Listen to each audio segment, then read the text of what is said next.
Welcome to the C.J. Lester Show, where the belief in the power of traditional values, the wisdom of the Founding Fathers, and the strength that comes from a nation under God is paramount. This show isn't afraid to speak the truth, even when it's not politically correct, because that's what real Americans do. So grab your coffee, settle in, and get ready for a show that feeds your mind, your soul, and maybe even gives you some ideas for feeding your family. Let's dive in. Good evening, folks. This is your host, CJ Lester. And before we start the debate part of it, I want to talk about some local stuff here that's going on in Rockdale County.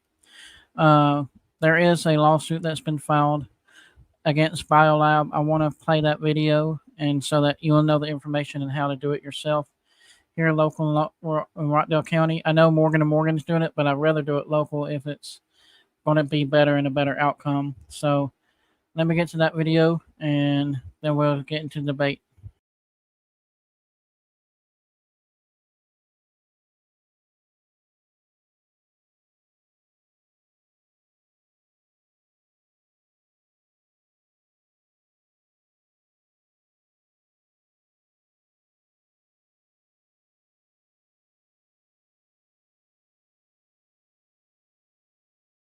Disaster caused by that plant. This is not the first time. This is not the second time. This is not the third.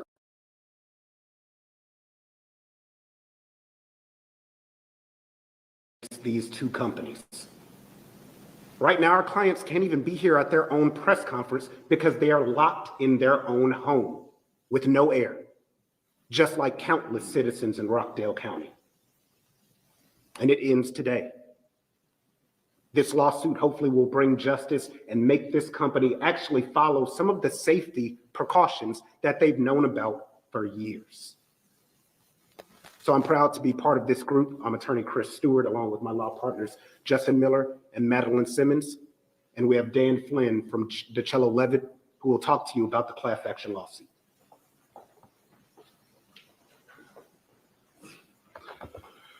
Good morning. Thank you all for being here.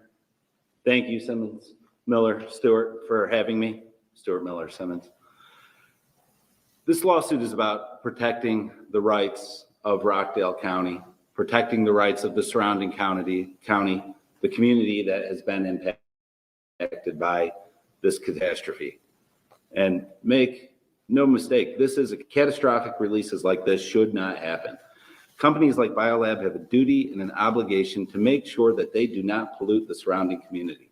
They do not render the air in the surrounding community so poisonous that people can't go outside their homes, that people have to evacuate, that people don't have the ability to enjoy their right to live, their right to go outside their houses, to breathe the air, to turn on their air conditioning units, to go to the grocery store, to go to school, to go to the doctor. Those rights have been taken away from the people of Rockdale County, from the people of Conyers, from the people of the surrounding communities. Those rights have been taken away by BioLab. Our lawsuit is here to protect the people from those rights. When people can't enjoy those rights, they are damaged. When people return to their homes and they have to repair, replace, clean up things, they are damaged. When people's property values drop because people know that there's a factory in town that repeatedly pollutes the town, they're damaged. And that's what our lawsuit is about. It's about reimbursing the citizens, the community for that damage. So thank you all for being here. I'm definitely honored to be part of this team. I wish we didn't have to take action like this, but when things like this happen, somebody needs to step in and protect the community. Thank you. Quick questions. Question. Sorry, somebody 11 to the 11. Maybe Mr. Stewart, this would be a good question for you, given your experience with the EPA. Why is this lawsuit focusing on property damage versus health impacts? This is just step one. Typically in these situations, the health hazards and the symptoms that are going to be arising right now, we're getting a lot of calls for headaches, burning eyes, coughing, things like that. So this is step one in a long process. We're still going to be fighting that battle also. But right now, you go immediately with what we know we can define. We keep monitoring the symptoms that are arising. So this is just step one. This is going to be a long battle.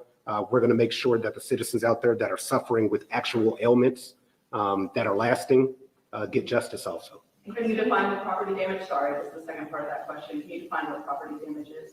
Yeah, it's listed specifically in the complaint. I don't want to misquote the numerous counts that we have in our complaint. Chris, can you talk two things? Can you talk a little bit when you mentioned about the safety precautions that were continually ignored? One of the things you said. And then also, can we talk a little bit about there's something called environmental racism, right?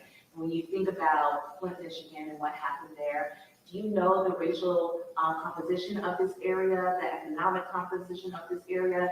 Do you think that has to do with the fact that this plant was even there in the first place? I know there are two different, you're asking two different questions, but if you can answer those, please. Yeah, we don't right now, but I wouldn't be shocked. When I did work for the EPA, I mean, it's easy to see that lower income areas suffer a lot when companies like this are in your community. And I think that is why there's a lot of pushback, whether it's lower income Black, lower income white. The neglected in our society are taken advantage of by large corporations all the time. It's putting profit over people. And the people that you can take advantage of don't have a voice, which is why lawyers like all of us get involved to speak for them. So we'll get to the bottom of it, but getting to how this could be prevented, it's insanity that this keeps happening. If you know you have something explosive in your facility and you know it can't get wet, and you look up and you see a sprinkler, you would think you would have that product covered properly or protected so that it doesn't explode. So that's why there's no justification for what happened. And it keeps happening at BioLab. Do you think this could be Georgia's Flint, Michigan? I don't want to go that far yet, but we're going to be monitoring to see just how far it's spreading. I mean, I got an alert in Atlanta today. So we're going to be monitoring the air patterns and how far this spreads. But it's not just Georgia. Look at the BioLab incidents in Louisiana and in other places. So it's an epidemic. Can you talk about the gravity of the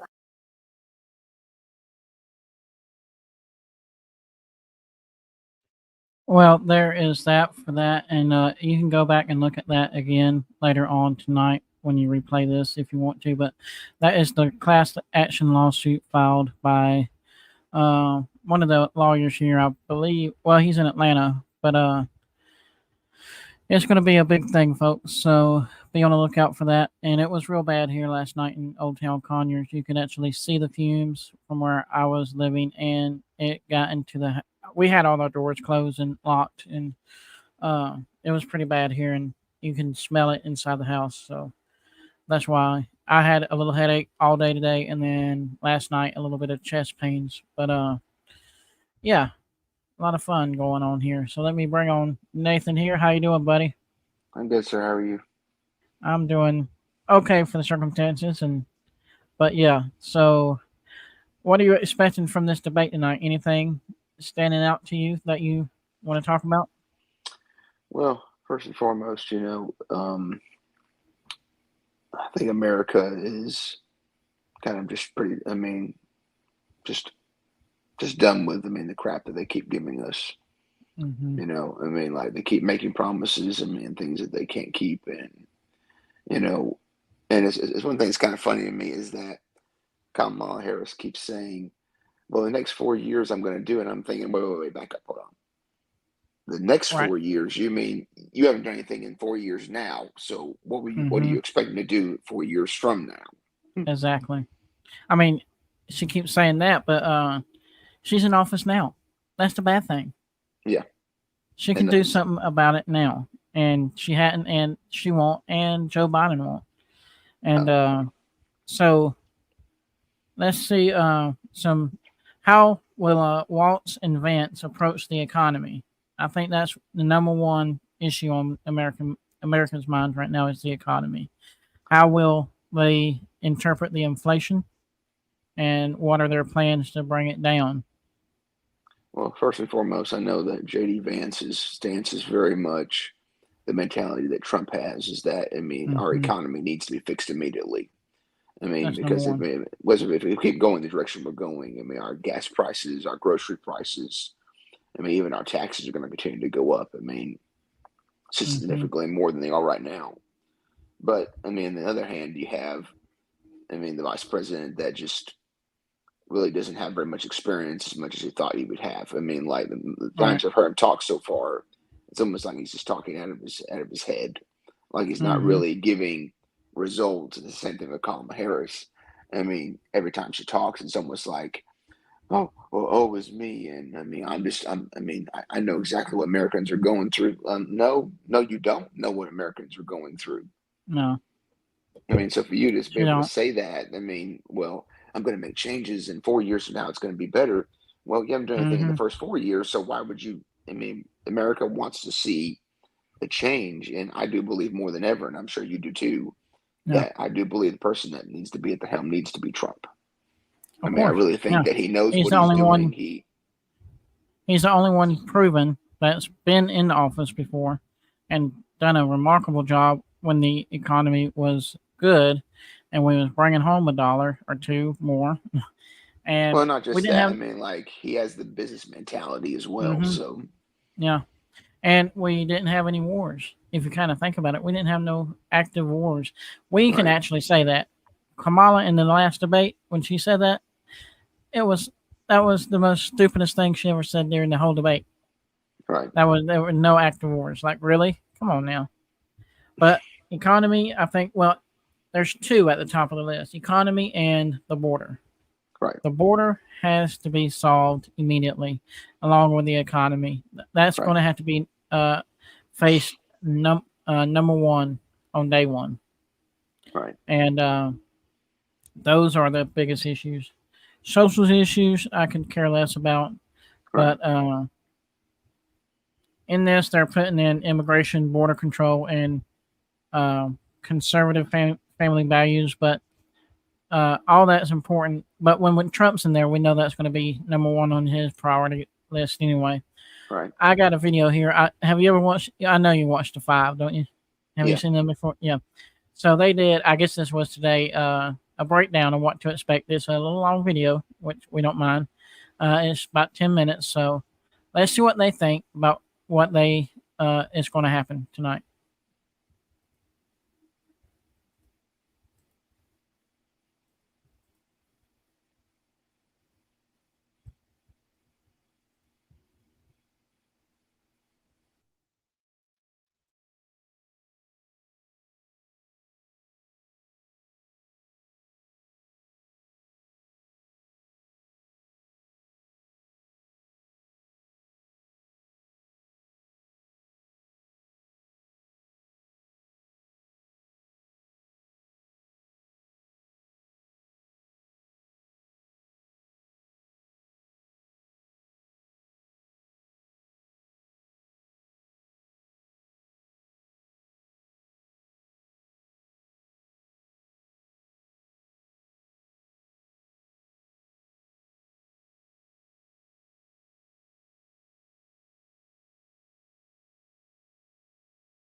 All right, we're trying to fix this volume thing. Let's see what's going on here.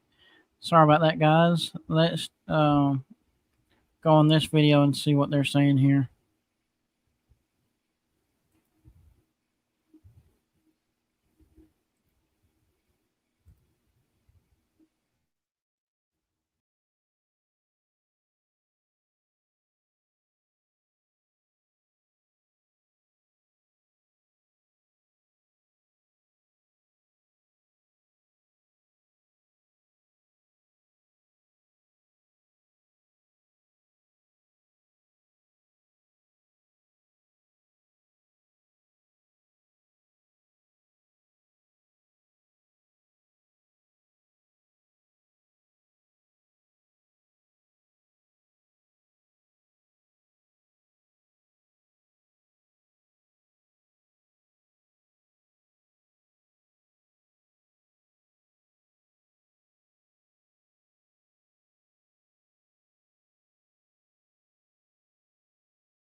That role a little bit, and he's done well. I mean, all candidates expand. All candidates, especially vice presidents, they have to learn where they're needed, and he's gotten better and better. But remember, from the moment he was announced, the Democrats and the mainstream media attacked everything that they could go back on every time he mentioned something wrong that he didn't like about Trump from a number of years ago, even after he explained that in other comments that, look, they're going to get brought up in these kind of campaigns. But what I have seen, and I have seen him several times recently, his speeches are good. They're on point. He does what he needs to do about attacking the record of Harris and Walz. And again, I want to go back to something. If you've watched him on the Sunday shows and those interview times, he is very good at that kind of a dialogue. And I think tonight that could play very well. Look, Walz is going to do fine. He's going to memorize his lines just like I think Vice President Harris did for her debate. If he uses the line, "I come from a middle-class family," though, I think they'll blow it at that point. Okay, so Sherry, I'm going to pose the same question to you. What attack lines does Walz have in his back pocket to go up against J.D. Vance here? We're talking a lot about politics. Politics is personal. It can get nasty. Yes, I would imagine the debate is going to be somewhat substantive on some of these policy issues, but there's always room for the personality, for the personal to shine through and to emerge here in attack lines. So, Sherry, what are the attack lines Walz will deploy against Vance? J.D. Vance seems to have a problem with women who don't have children. It's become a cliche now. The cat ladies without kids. It has become cliche, but J.D. Vance even talks about tax policy and power of families versus people who don't have children and how that should play out politically.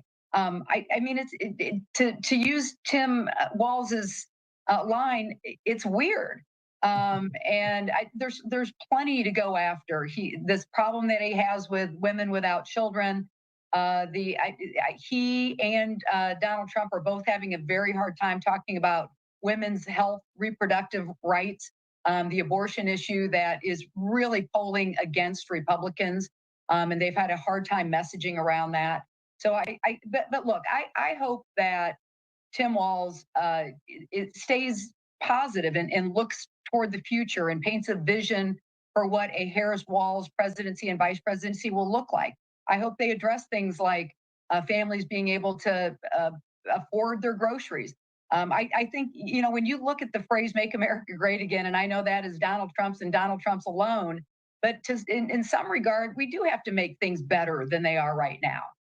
We still have to deal with middle-class families that are having a hard time affording things. We still, especially when you look at childcare or the cost of groceries. And so I hope he paints a picture that will look like a bright future for American families. And I think that's part of what he needs to pull off tonight. So, Doug, I don't want to focus on the negative here, but I mean, there's always the opportunity for these moments to happen in these debates that really serve as a disadvantage for whichever campaign or candidate makes them. I mean, there are countless historic examples of vice presidential debates, not necessarily, moving the needle in the electorate either way, but a moment in which you always remember, and they're in the history books, and they're usually bad. They're usually a gaffe or something. So do you think we're going to see something like that tonight? You could, but these two candidates are having to do similar things. So, I mean, you go back to the Lloyd Bentsen quote, "I knew John Kennedy, you're no John Kennedy." That's one of the most, iconic lines that this came out of these things. I just don't see that probably tonight, but I do see, a little bit of digging back and forth. And it's going to be interesting in where this line may come in. And they both probably already practiced some of these lines, is going to come in into how they respond, to different questions. I can see an interesting line. How does Walz come back to something that Vance may say, Governor Walz, you just said just the other day that we need, to move on from the last, 4 years. Well, that happens to be the Biden-Harris administration. You're telling we agree with each other. We need to move on from that. I think those are the kind of comments that can elicit a response or a non-response that become the more iconic moment. Again, I don't like calling these debates. They're question answers. And but we'll see. If the moderators do what they say they're going to do and allow each other to fact check, then you could possibly have that kind of moment. All right, just lastly and briefly to you two, we're 34 days away. We're in October. Are the American people paying attention yet? Or should I rephrase? Are the voters that the campaigns need to attract paying attention? Because you can make the argument that if you're voting for Harris, you already know you're voting for Harris. Same with Trump here. Sherry, your thoughts on that question? Are there any persuadable voters left? Yeah, apparently there are if you listen to these pollsters. But most people have their minds made up right now. There's a small slice of the American public in the 7 swing district or 7 swing states. You've got components of those 7 swing states where you've got a few undecided voters. So there is a really, really small number of people that need to be persuaded still. And my guess is they'll start paying attention here a week or two out from November 5th when they go to the polls. Okay. Doug, do you think that's the case? We're still too early, or are people paying attention? We're hardened in pretty good, but I agree with Sherry. There's probably a 3 to 5% margin depending on these states that there could be. But I think it's going to come down to something different. I think it's actually going to be more than that. I think it could be in those last 2 weeks. You're going to say, how do I feel about this election? And you had a 1980 election that looked like that, and you had a 1992 election that looked like that. They're going to come to the point to say, who do I feel most comfortable with, and do I want to change? All right, Doug Collins, Sherry Bustos, as always, good to see you guys. We'll talk soon. Look forward to it. Thank you, Andrew. Thank you. All right, in the meantime here, let's take another quick commercial break. More analysis, more expert reportage coming in. We're getting Fox 5 DC reporter Tom Fitzgerald ready. He's going to join me to talk about some of the particularities about this debate that's happening in just about 15 minutes. We'll see you in 2 minutes.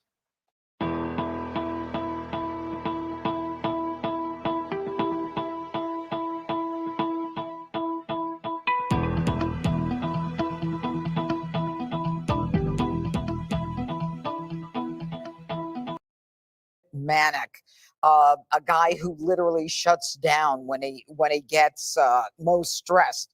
How's this guy supposed to handle the most difficult job, one of the most difficult in the world, or does he just open the windows and smell the burning rubber? Well, I think because he in the CNN interview, the one interview he's done, and the CNN interview, he said 700 words total.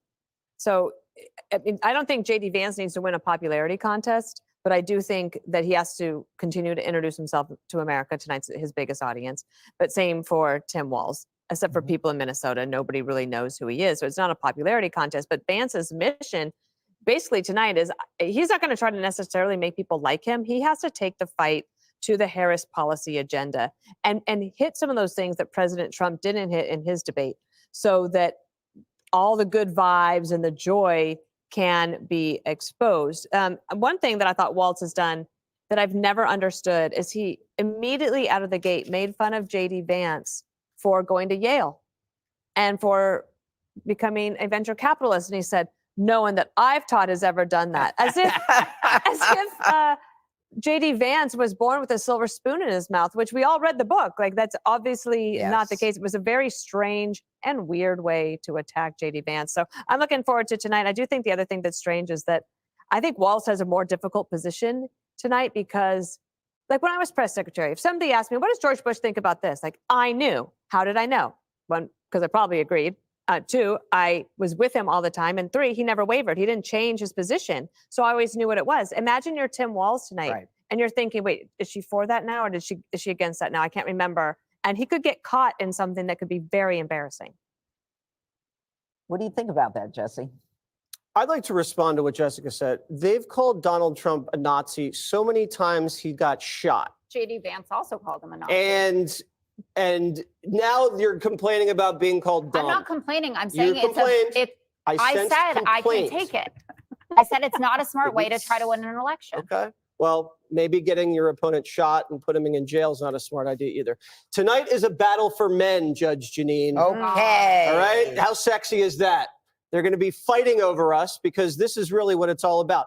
The Democrats have to stop the bleeding with men, and the Republicans need to run up the score with men. And Walz is going to come out and he's going to try to act like Tim Allen, but he's really Bernie Sanders. And he's going to have the same exact strategy as Kamala Harris had, which is attack Trump and don't talk about any solutions because he doesn't have any solutions, and just make JD look weird and try to make himself look normal. He cannot make any mistakes. I agree with Dana. Either of them can't make a mistake because this race is so tight. Any ridiculous thing that either one of these guys says about tampons or cats is just going to get blasted out everywhere, and that's all everyone's going to talk about. But he does have a challenge because he has to defend himself, he has to defend Kamala, and he has to defend Joe Biden. JD Vance has to do what Trump wasn't fully able to do, which is make Harris and Walz own the Biden legacy. And the mics are hot. So he can just turn to this guy and say, you said Bidenomics was working. How? Or why are we hiring you guys after you're in power now? What, you're supposed to fix the problems you created? That's what he should do. And if he's smart, he should attack the media. And since he's such a great storyteller, I'd like to see him say, this is where we were, this is where we are now, and this is where we're going to take you. That's what he needs to do. And I think he'll be very effective. You know, Greg, they say that he also has a very short fuse. How does JD tap into that? I don't know. I think you just talk about the issues, but I agree with Jesse that men don't care about joy, right? Being gay does not lower the inflation or lower the crime rates. And I use the word gay in its original sense. Happy. Yes. Trump's right. The odds are stacked against him. No matter what happens, Walz will be the winner. The only reason Trump was considered the winner against Biden is that the media couldn't spin Joe Biden's collapse. I do believe that Walz will probably come after Vance over the cats and dogs stuff. And I think Vance could easily just parlay that and go, you know, you're right. I'm probably better at stuff like crime, immigration, inflation, drug addiction, issues of war and service. I'll give you the victory on cat rhetoric, okay? But at the very least, my stories came from citizens. They weren't made up. They weren't lies to falsely attribute valor to my past or pad my resume about, going here or going there. And then he just moves from there to immigration, right? Talk about, why is it that all the policies of his party only go in one direction? Illegals in, not out. Sanctuary cities, the asylum laws, the Remain in Mexico. These were all designed to get an end result, which is now we have rapists and murderers by the thousands in the United States. If he tries to fact check that, that's very simple. He will say, but that's an accumulation over decades. And he can obviously say, so you're telling me somebody from the 1980s or 90s is included in that number? It's obviously weighted towards the present when you look at Venezuela's low crime rate right now, and we have Venezuelan gangs. If it were a consistent number, we would know that, but it's not. So we know that they're talking about the relevant time right now. So I think that's, if he just sticks to the specific policies, I think if you're on the fence, and I can't believe anybody's on the fence right now, but if you're on the fence, that's pretty amazing. Get some preparation H. You're probably going to hear like, oh, this is the Democrats are a bunch of extremists and the right is a bunch of the Republicans are extremists. That's not going to wash over you. So you just have to go, what is the consensus between everybody? Low crime, low inflation, a strong border. What more could you want? And you just look at and you go, but the problem with Waltz is it's on the wrong side of every one of those. So all right. Click here to subscribe to the Fox News YouTube page to catch our hottest interviews and most compelling analysis. You won't get it anywhere else. Pence's head in the last debate. I'm not being glib about this. Can they make an impact or not? Or should they? Briefly. Yeah, well, you think about it. The reason you have those moments is because that's the thing that stood out in 90 minutes of debate. Look, there were a lot of things that went in that debate between Kamala Harris and Mike Pence. What do you remember? You remember the fly. Likewise, going back through time, probably one of the most famous moments in any presidential debate was in 1988 when, Dan Quayle tried to compare himself to John F. Kennedy. Lloyd Bentsen buried him with that line about, I knew Jack Kennedy. Jack Kennedy was a friend of mine. Senator, knows Jack Kennedy. Well, that was a great moment for Lloyd Bentsen, for the Democrats. But let's remember, who wound up in the White House. The Republicans won that. So we had some conversations today, Andrew. One of the good things about being in Washington is you kind of have some access to some folks who've seen some things and done some things. So, we had the ability today to kind of talk to people who have been in these presidential debates and these big time debates. Tim Kaine, senator from Virginia, he was Hillary Clinton's vice presidential pick back in 2016. You'll remember, Tim Kaine, said that in his view, your biggest job tonight is to not only kind of give out your talking points, but also, almost like a doctor, do no harm. Do no harm. That's so right. Because the campaigns are rolling this patient out to you on a table tonight. Exactly. And saying, please take our campaign for the next 90 minutes and try not to, return him worse than he was or worse than she was. So they're handing this whole thing over to the vice presidential nominees. And remember, these are people who weren't part of these campaigns, right? Almost 2.5 months ago, even less time for Tim Walz. There's going to be a lot of them trying to introduce themselves to people. But, the main job tonight, if they have one task, they need to hammer home their main talking points of their campaign. It's great Tom, to I let got to leave it people at that. Sorry. Thank you so much, Tom Fitzgerald. Can't thank you enough for all that insight. Tom, we'll check in soon. Good to talk to you.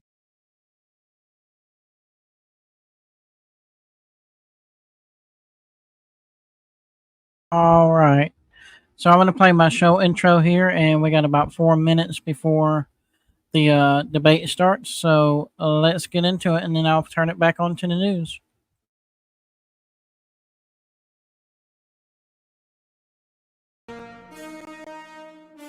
Welcome to the CJ Lester Show, where the belief in the power of traditional values, the wisdom of the founding fathers, and the strength that comes from a nation under God is paramount.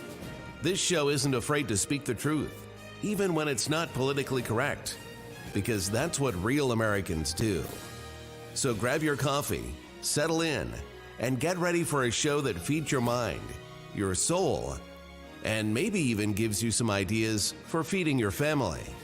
Let's dive in.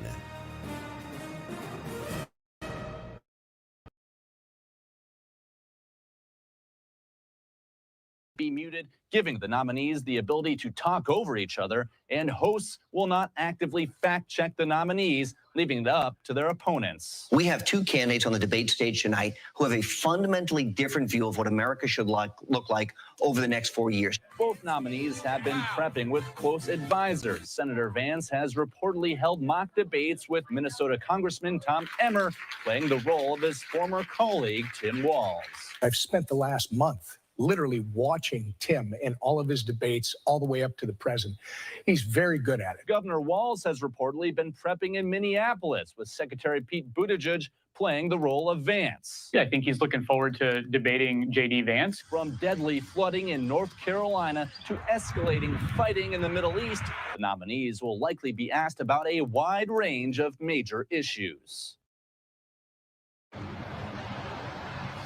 And Vice President Harris has said repeatedly that she wants another debate with former President Trump, but it does not appear that will happen before Election Day. Andrew?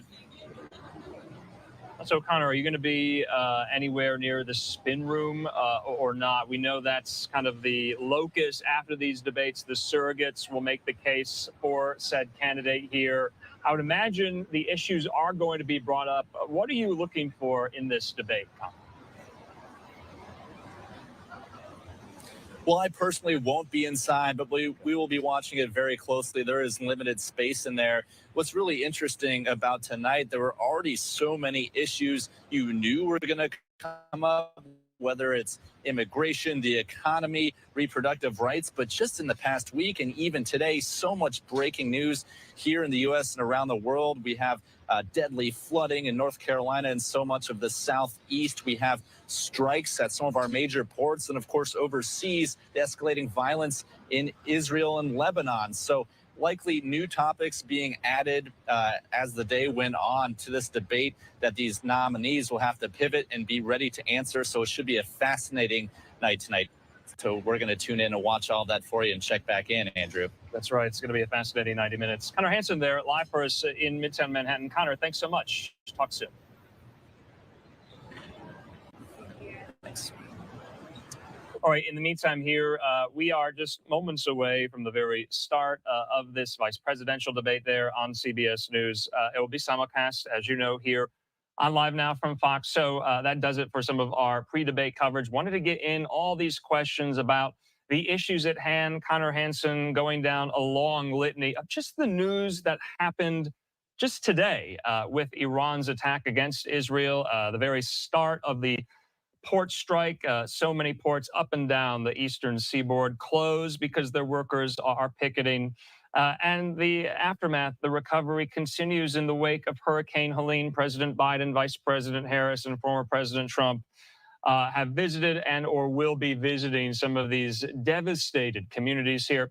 In the meantime, though, remember, I just want to put up on this for you that question that we posed to you, about 40 minutes ago, and that is, will the VP debate sway your vote in the 2024 election? You can scan that QR code. You can visit livenowfox.com/connect. You can answer yes, no, or undecided. Remember, that's one of a piece of a similar question we brought you just this hour. Have you registered to vote? Yes, no, or you're not even going to. So we want to hear from you, as we always do in these moments, as political history can be made in these moments on the debate stage, at the conventions. We're 34 days out, and we do want to go now to CBS News. Let's listen. Vice President of the United States, Democratic Governor Tim Walz of Minnesota, and Republican Senator J.D. Vance of Ohio. Now, this is likely the final debate of this election cycle, and voting is already underway in 20 states. CBS News polling shows this remains a race either presidential candidate could win. The CBS News vice presidential debate starts now. Fight for every single vote, and we're going to take this country back. And we are ready to continue to build the future together. We're going to turn this whole country red with President Donald J. Trump's leadership. You know what's at the end of this little journey? Kamala Harris as the next president of the United States. This is a CBS News special, live from CBS News headquarters in New York. America Decides, the vice presidential debate. Good evening, I'm Nora O'Donnell, and thank you for joining us for tonight's CBS News Vice Presidential Debate. We want to welcome our viewers on CBS, on other networks here in the U.S. and around the world. We have a consequential night ahead, and our focus is the issues that matter to you, the voter. Let's introduce the candidates. Minnesota's Democratic Governor Tim Walz and Ohio's Republican Senator J.D. Vance, tonight meeting for the first time. I'm Margaret Brennan. In order to have a thoughtful and civil debate, these are the rules that both campaigns have agreed to. Questions will be directed at one candidate, who will have 2 minutes to respond. The other candidate will be allowed 2 minutes for rebuttal. Then each candidate will get another minute to make further points, with an additional 1 minute each at the discretion of the moderator. The primary role of the moderators is to facilitate the debate between the candidates, enforce the rules, and provide the candidates with the opportunity to fact-check claims made by each other. CBS News reserves the right to mute the candidates' microphones to maintain decorum. We have not shared the questions or topics with the campaigns. The stage is set. Governor, Senator, thank you for joining us. Let's get started. Tonight, our country is facing several unfolding crises. The Middle East is on the brink of war. Americans are suffering from the catastrophic impact of Hurricane Helene, and now a labor strike as 25,000 dock workers from Maine to Texas are picketing. We're going to begin tonight with the Middle East. Margaret. Thank you, Nora. Earlier today, Iran launched its largest attack yet on Israel, but that attack failed, thanks to joint U.S. and Israeli defensive action. President Biden has deployed more than 40,000 U.S. military personnel and assets to that region over the past year to try to prevent a regional war. Iran is weakened, but the U.S. still considers it the largest state sponsor of terrorism in the world, and it has drastically reduced the time it would take to develop a nuclear weapon. It is down now to 1 or 2 weeks' time. Governor Walz, if you were the final voice in the Situation Room, would you support or oppose a preemptive strike by Israel on Iran? You have 2 minutes. Well, thank you. And thank you for those joining at home tonight. Let's keep in mind where this started. October 7th, Hamas terrorists massacred over 1,400 Israelis and took prisoners. Israel's ability to be able to defend itself is absolutely fundamental. Getting its hostages back, fundamental, and ending the humanitarian crisis in Gaza. But the expansion of Israel and its proxies is an absolute fundamental necessity for the United States to have the steady leadership there. You saw it experienced today, where along with our Israeli partners and our coalition, able to stop the incoming attack. But what's fundamental here is that steady leadership is going to matter. It's clear, and the world saw it on that debate stage a few weeks ago. A nearly 80-year-old Donald Trump talking about crowd sizes is not what we need in this moment. But it's not just that. It's those that were closest to Donald Trump that understand how dangerous he is when the world is this dangerous. His chief of staff, John Kelly, said that he was the most flawed human being he'd ever met. And both of his secretaries of defense and his national security advisors said he should be nowhere near the White House. Now, the person closest to them, Donald Trump, said he's unfit for the highest office. That was Senator Vance. What we've seen out of Vice President Harris is we've seen steady leadership. We've seen a calmness that is able to draw on the coalitions to bring them together. Understanding that our allies matter. When our allies see Donald Trump turn towards Vladimir Putin, turn towards North Korea, when we start to see that type of fickleness around holding the coalitions together, we will stay committed. And as the vice president said today we will protect our forces and our allied forces, and there will be consequences. Governor, your time is up. Senator Vance, the same question. Would you support or oppose a preemptive strike by Israel on Iran? You have 2 minutes. So, Margaret, I want to answer the question. First of all, thanks, Governor. Thanks to CBS for hosting the debate. And thanks, most importantly, to the American people who are watching this evening and caring enough about this country to pay attention to this vice presidential debate. I want to answer the question, but I want to actually give an introduction to myself a little bit because I recognize a lot of Americans don't know who either one of us are. I was raised in a working class family. My mother required food assistance for periods of her life. My grandmother required Social Security help to raise me. And she raised me in part because my own mother struggled with addiction for a big chunk of my early life. I went to college on the GI Bill after I enlisted in the Marine Corps and served in Iraq. And so I stand here asking to be your vice president with extraordinary gratitude for this country, for the American dream that made it possible for me to live my dreams. And most importantly, I know that a lot of you are worried about the chaos in the world and the feeling that the American dream is unattainable. I want to try to convince you tonight over the next 90 minutes that if we get better leadership in the White House, if we get Donald Trump back in the White House, the American dream is going to be attainable once again. Now, to answer this particular question, we have to remember that as much as Governor Walz just accused Donald Trump of being an agent of chaos, Donald Trump actually delivered stability in the world, and he did it by establishing effective deterrence. People were afraid of stepping out of line. Iran, which launched this attack, has received over $100 billion in unfrozen assets thanks to the Kamala Harris administration. What do they use that money for? They use it to buy weapons that they're now launching against our allies, and God forbid, potentially launching against the United States as well. Donald Trump recognized that for people to fear the United States, you needed peace through strength. They needed to recognize that if they got out of line, the United States global leadership would put stability and peace back in the world. Now, you asked about a preemptive strike, Margaret, and I want to answer the question. Look, it is up to Israel what they think they need to do to keep their country safe, and we should support our allies wherever they are when they're fighting the bad guys. I think that's the right approach to take with the Israel question. Thank you, Senator. Governor Walz, do you care to respond to any of the allegations? Well, look, Donald Trump was in office. We'll sometimes hear a revisionist history, but when Donald Trump was in office, it was Donald Trump who we had a coalition of nations that had boxed Iran's nuclear program in, the inability to advance it. Donald Trump pulled that program and put nothing else in its place. So Iran is closer to a nuclear weapon than they were before because of Donald Trump's fickle leadership.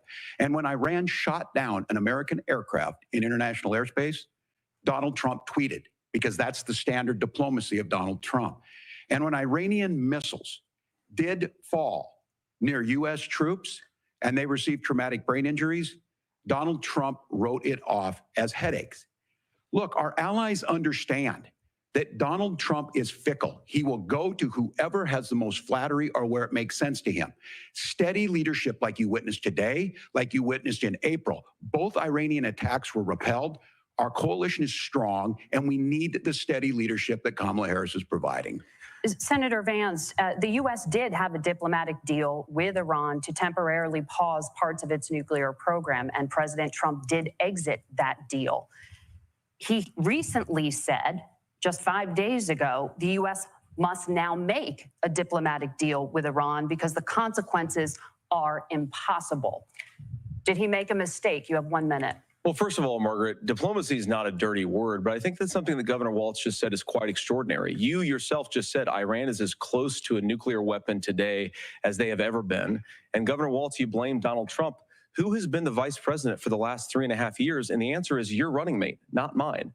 Donald Trump consistently made the world more secure. Now, we talk about what the sequence of events that led us to where we are right now, and you can't ignore October the 7th, which I appreciate Governor Walz bringing up.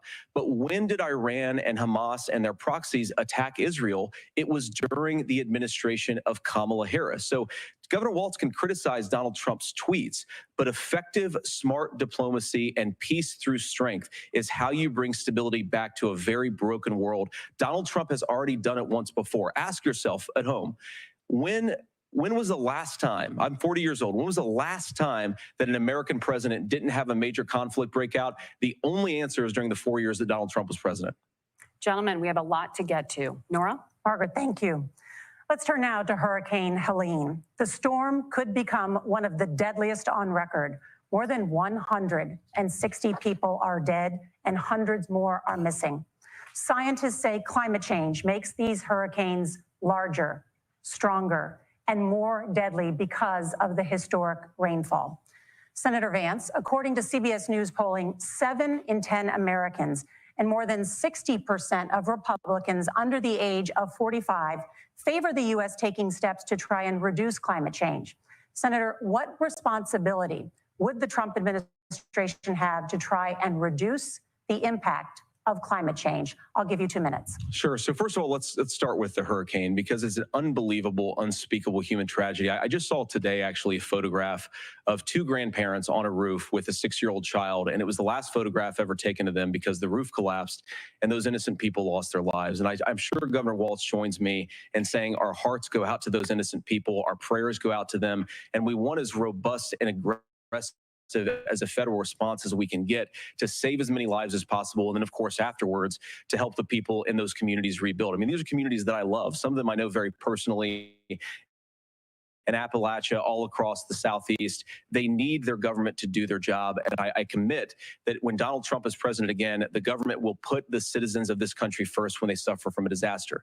And Nora, you asked about climate change. I think this is a very important issue. Look, a lot of people are justifiably worried about all these crazy weather patterns. I think it's important for us, first of all, to say, Donald Trump and I support clean air, clean water. We want the environment to be cleaner and safer. But one of the things that I've noticed some of our Democratic friends talking a lot about is a concern about carbon emissions, this idea that carbon emissions drives all of the climate change. Well, let's just say that's true, just for the sake of argument, so we're not arguing about weird science. Let's just say that's true.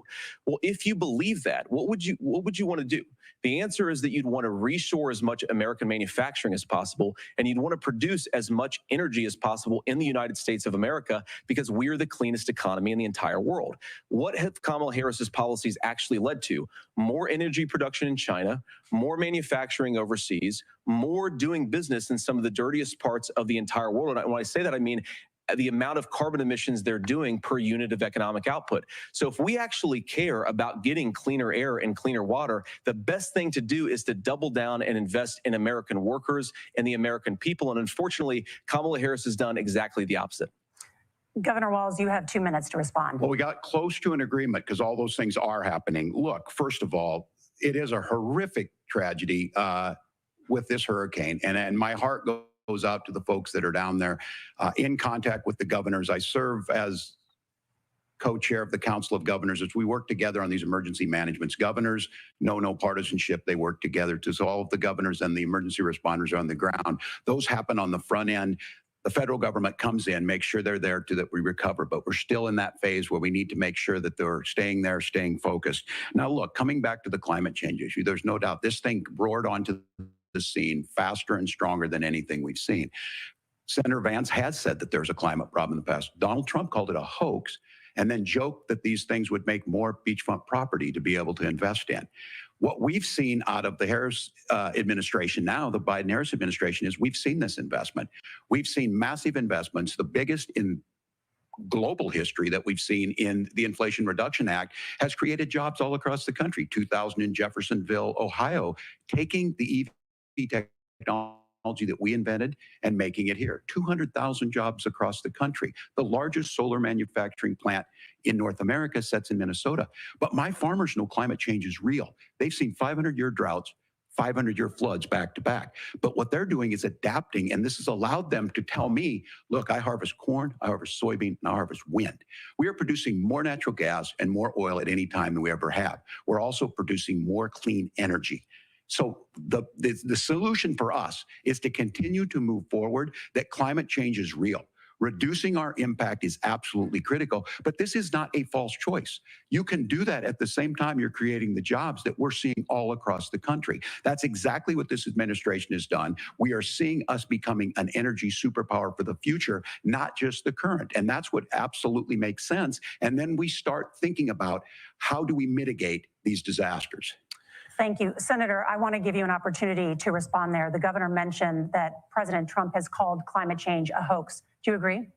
Well, look, what the president has said is that if the Democrats, in particular Kamala Harris and her leadership, if they really believe that climate change is serious, what they would be doing is more manufacturing and more energy production in the United States of America, and that's not what they're doing. So clearly, Kamala Harris herself doesn't believe her own rhetoric on this. If she did, she would actually agree with Donald Trump's energy policies. Now, something Governor Walz said I think is important to touch upon, because when we talk about clean energy, I think that's a slogan that often the Democrats will use here. I'm talking, of course, about the Democratic leadership.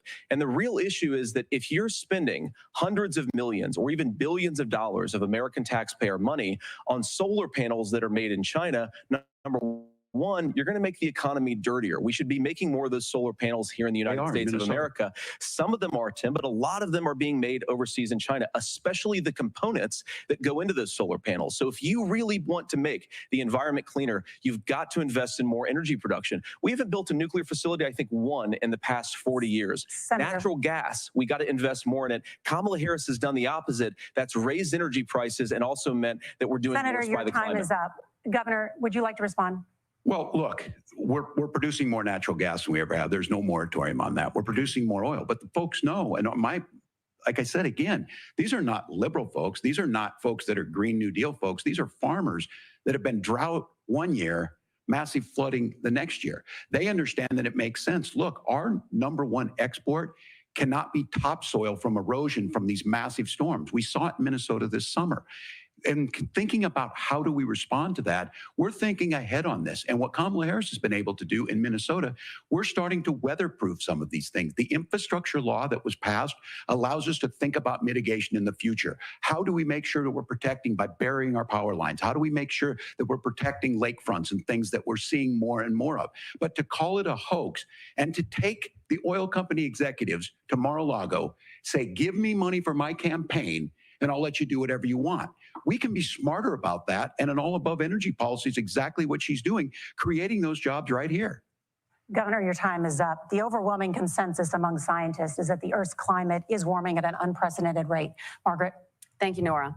We're going to turn now to immigration. The crisis at the U.S.-Mexico border consistently ranks as one of the top issues for American voters. Senator Vance, your campaign is pledging to carry out the largest mass deportation plan in American history and to use the U.S. military to do so. Could you be more specific about exactly how this will work? For example, would you deport parents who have entered the U.S. illegally and separate them from any of their children who were born on U.S. soil? You have 2 minutes. So first of all, Margaret, before we talk about deportations, we have to stop the bleeding. We have a historic immigration crisis because Kamala Harris started and said that she wanted to undo all of Donald Trump's border policies. 94 executive orders, suspending deportations, decriminalizing illegal aliens, massively increasing the asylum fraud that exists in our system. That has opened the floodgates. And what it's meant is that a lot of fentanyl is coming into our country.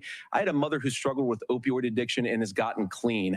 I don't want people who are struggling with addiction to be deprived of their second chance because Kamala Harris let in fentanyl into our communities at record levels. So you've got to stop the bleeding. You've got to re-implement Donald Trump's border policies, build the wall, re-implement deportations. And that gets me to your point, Margaret, about what do we actually do?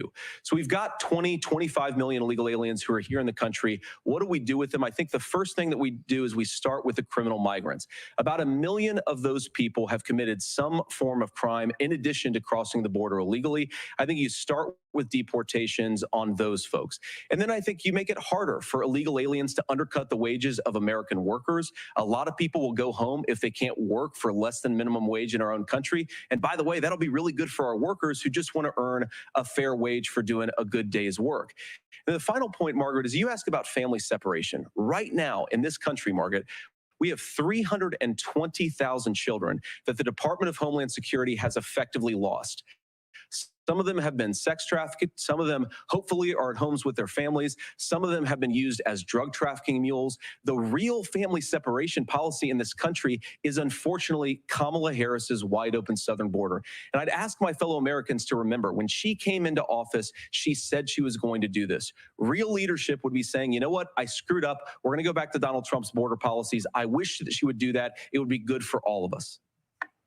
Governor, do you care to respond to any of those specific allegations, including that the vice president is, quote, letting in fentanyl and using kids as drug mules, among other things regarding children? The drug mule is not true, but I will say about the fentanyl, because this is a crisis of this, the opioid crisis. And the good news on this is the last 12 months saw the largest decrease in opioid deaths in our nation's history, 30% decrease in Ohio, but there's still more work to do. But let's go back to this on immigration. Kamala Harris was the attorney general of the largest state, a border state in California. She's the only person in this race who prosecuted transnational gangs for human trafficking and drug interventions. But look, we all want to solve this. Most of us want to solve this, and that is the United States Congress. That's the Border Patrol agents. That's the Chamber of Commerce. That's most Americans out here. That's why we had the fairest and the toughest bill on immigration that this nation's seen. It was crafted by a conservative senator from Oklahoma, James Lankford. I know him. He's super conservative, but he's a man of principle, wants to get it done. Democrats and Republicans worked on this piece of legislation. The Border Patrol said, this is what we need in here. These are the experts. And the Chamber of Commerce and the Wall Street Journal said, pass this thing. Kamala Harris helped get there. 1,500 new border agents, detection for drugs, DOJ money to speed up these the adjudications on this, just what America wants. But as soon as I was getting ready to pass and actually tackle this, Donald Trump said no, told them to vote against it because it gives him a campaign issue. It gives him what would Donald Trump talk about if we actually did some of these things? And they need to be done by the legislature. You can't just do this through the executive branch. So look, we have the options to do this. Donald Trump had 4 years. He had 4 years to do this. And he promised you, America, how easy it would be. I'll build you a big, beautiful wall, and Mexico will pay for it. Less than 2% of that wall got built, and Mexico didn't pay a dime. But here we are again, 9 years after he came down that escalator, dehumanizing people and telling them what he was going to do. As far as the deportation plan, at one point, Senator Vance said it was so unworkable to be laughable. So that's where we're at. Pass the bill, she'll sign it. Governor, your time is up. Senator, the question was, will you separate parents from their children, even if their kids are U.S. citizens? You have 1 minute. Margaret, my point is that we already have massive child separations thanks to Kamala Harris's open border. And I didn't accuse Kamala Harris of inviting drug mules. I said that she enabled the Mexican drug cartels to operate freely in this country. And we know that they use children as drug mules, and it is a disgrace, and it has to stop. Look, I think what Tim said just doesn't pass the smell test. For 3 years, Kamala Harris went out bragging that she was going to undo Donald Trump's border policy. She did exactly that. We had a record number of illegal crossings. We had a record number of fentanyl coming into our country. And now that she's running for president, or a few months before, she says that somehow she got religion and cared a lot about a piece of legislation. The only thing that she did when she became the vice president, when she became the appointed border czar, was to undo 94 Donald Trump executive actions that opened the border. This problem is leading to massive problems in the United States of America. Parents who can't afford health care, schools that are overwhelmed. It's got to stop, and it will when Donald Trump is president again. Senator, your time is up. Governor, what about our CBS News polling, which does show that a majority of Americans, more than 50%, support mass deportations? Look, we fix this issue with a bill that is necessary, but the issue on this is what happens when you don't want to solve it. You demonize it. And we saw this, and Senator Vance, and it surprises me on this, talking about and saying, I will create stories to bring attention to this. That vilified a large number of people who were here legally in the community of Springfield. The Republican governor said, it's not true. Don't do it.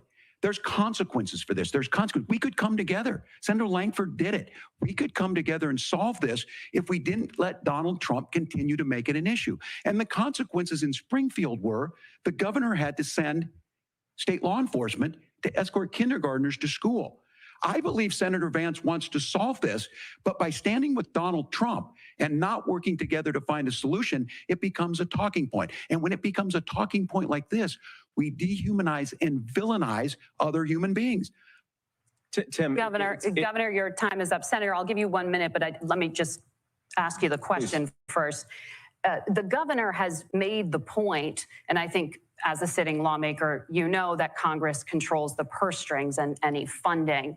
So you have said repeatedly that Donald Trump would, through executive action, solve this. Do you disagree that Congress controls the purse strings and would need to support many of the changes that you would actually want to implement? You have 1 minute. Look, Margaret, first of all, the gross majority of what we need to do at the southern border is just empowering law enforcement to do their job. I've been to the southern border more than our borders are. Kamala Harris has been, and it's actually heartbreaking because the Border Patrol agents, they just want to be empowered to do their job. Of course, additional resources would help, but most of this is about the president and the vice president empowering our law enforcement to say, if you try to come across the border illegally, you've got to stay in Mexico, you've got to go back through proper channels.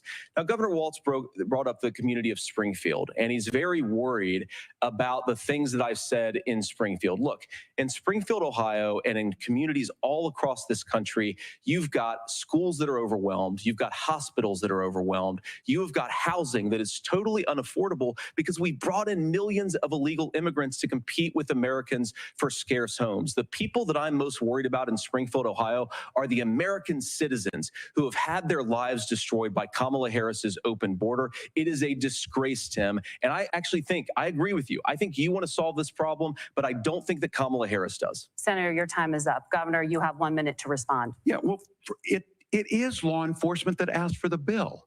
They helped craft it. They're the ones that supported it. That's because they know we need to do this. Look, this issue of continuing to bring this up, of not dealing with it, of blaming migrants for everything. On housing, we could talk a little bit about Wall Street speculators buying up housing and making them less affordable, but it becomes a blame. Look, this bill also gives the money necessary to adjudicate. I agree. It should not take 7 years for an asylum claim to be done. This bill gets it done in 90 days.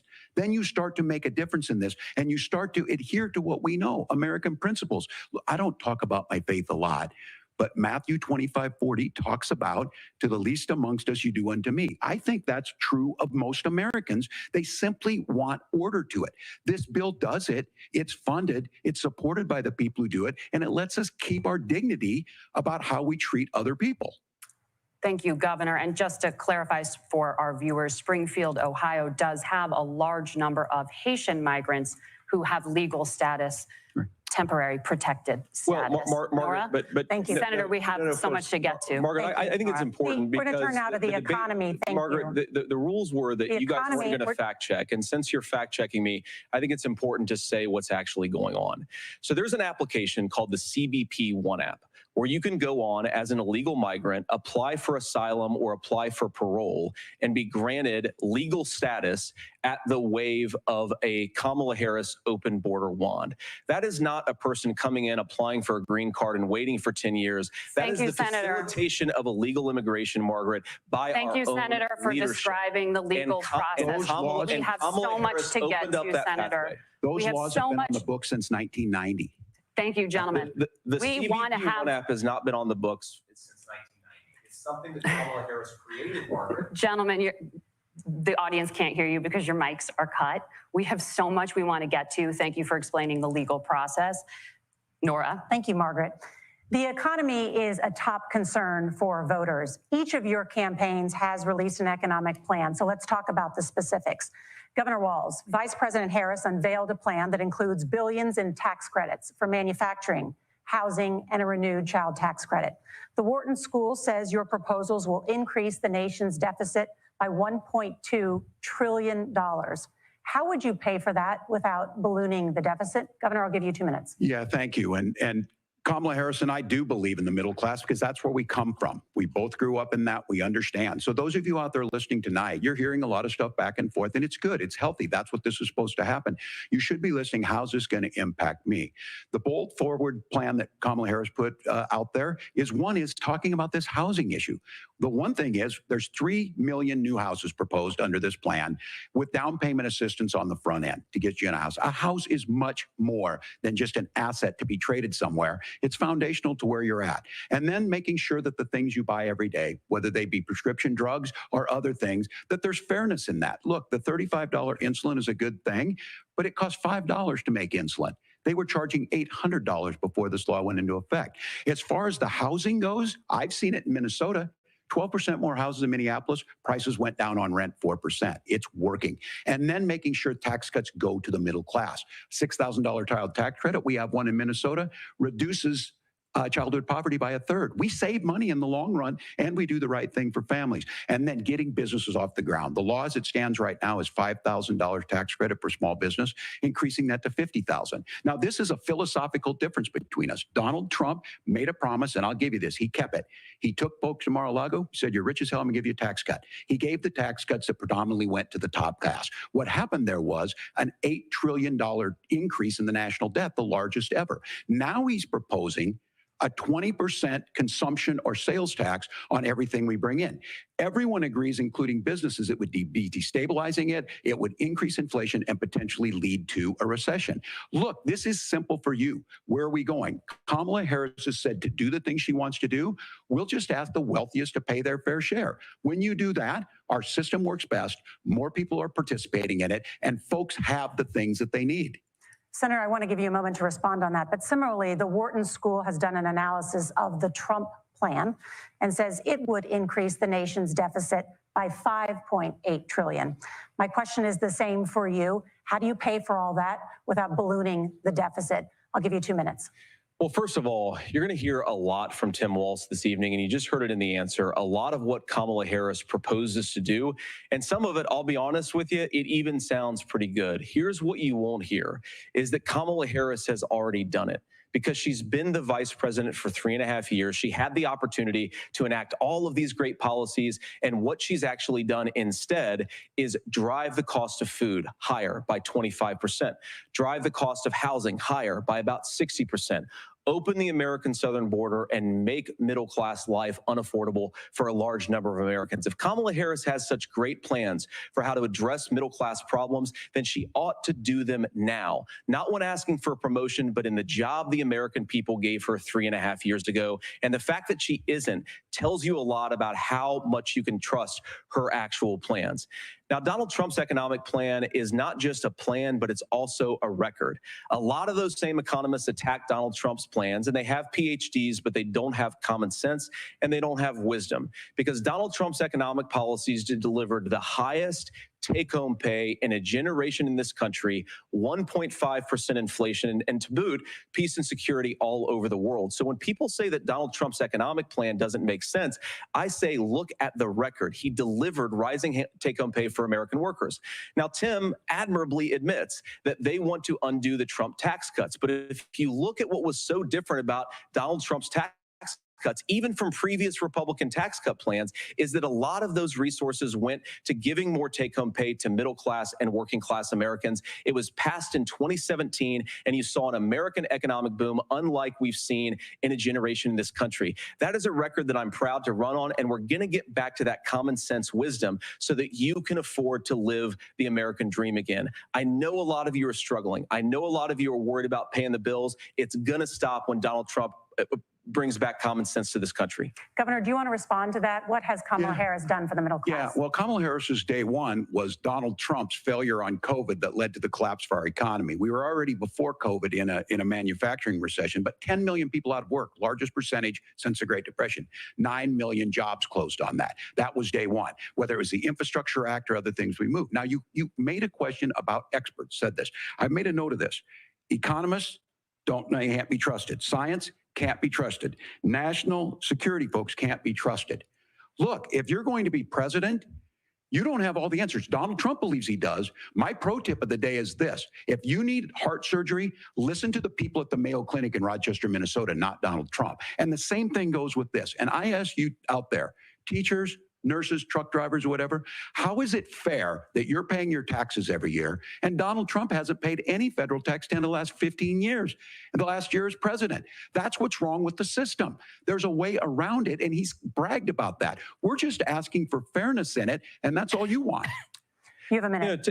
Governor, you say trust the experts. But those same experts for 40 years said that if we shipped our manufacturing base off to China, we'd get cheaper goods. They lied about that. They said if we shipped our industrial base off to other countries, to Mexico and elsewhere, it would make the middle class stronger. They were wrong about that. They were wrong about the idea that if we made America less self-reliant, less productive in our own nation, that it would somehow make us better off, and they were wrong about it. And for the first time in a generation, Donald Trump had the wisdom and the courage to say to that bipartisan consensus, we're not doing it anymore. We're bringing American manufacturing back. We're unleashing American energy. We're going to make more of our own stuff. And this isn't just an economic issue. I mean, I've got 3 beautiful little kids at home, 7, 4, and 2, and I love them very much, and I hope they're in bed right now.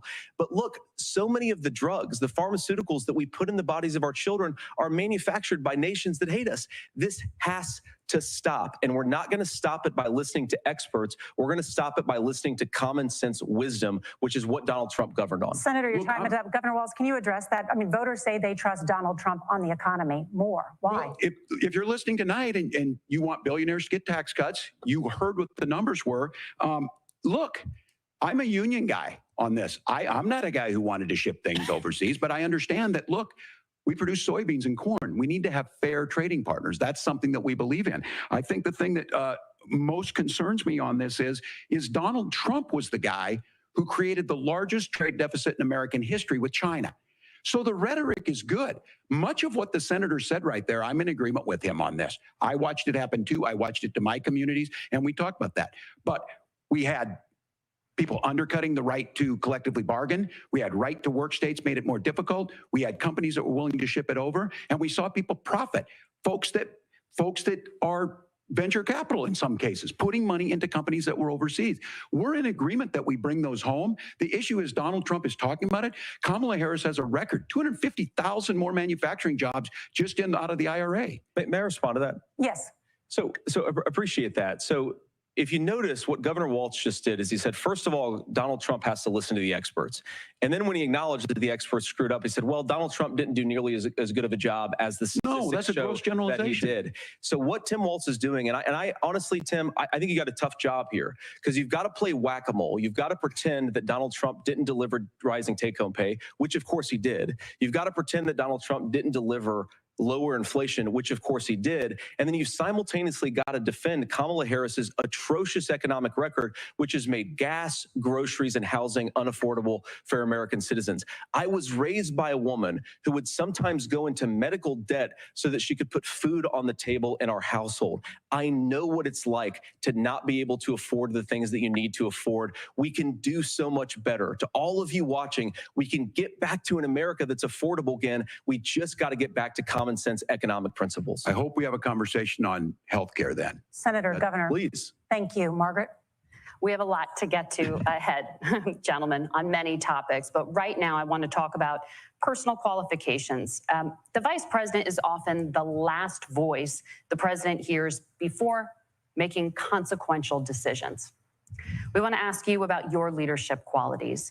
Governor Walz, you said you were in Hong Kong during the deadly Tiananmen Square protests in the spring of 1989. But Minnesota Public Radio and other media outlets are reporting that you actually didn't travel to Asia until August of that year. Can you explain that discrepancy? Yeah, well, and to the folks out there who didn't get at the top of this, look, I grew up in small rural Nebraska, town of 400, town that you rode your bike with your buddies till the streetlights come on, and I'm proud of that service. I joined the National Guard at 17, worked on family farms, and then I used the GI Bill to become a teacher, passionate about it, a young teacher. My first year out, I got the opportunity in the summer of '89 to travel to China. 35 years ago, be able to do that. I came back home and then started a program to take young people there. We would take basketball teams, we would take baseball teams, we would take dancers, and we would go back and forth to China. The issue for that was to try and learn. Now, look, my community knows who I am. They saw where I was at. Look, I will be the first to tell you, I have poured my heart into my community. I've tried to do the best I can, but I've not been perfect. And I'm a knucklehead at times, but it's always been about that. Those same people elected me to Congress for 12 years. And in Congress, I was one of the most bipartisan people, working on things like farm bills that we got done, working on veterans benefits. And then the people of Minnesota were able to elect me to governor twice. So look, my commitment has been from the beginning to make sure that I'm there for the people, to make sure that I get this right. I will say more than anything, many times I will talk a lot. I will get caught up in the rhetoric. But being there, the impact it made, the difference it made in my life, I learned a lot about China. I hear the critiques of this. I would make the case that Donald Trump should have come on one of those trips with us. I guarantee you he wouldn't be praising Xi Jinping about COVID. And I guarantee you he wouldn't start a trade war that he ends up losing. So this is about trying to understand the world. It's about trying to do the best you can for your community. And then it's putting yourself out there and letting your folks understand what it is. My commitment, whether it be through teaching, which I was good at, or whether it was being a good soldier or was being a good member of Congress, those are the things that I think are the values that people care about.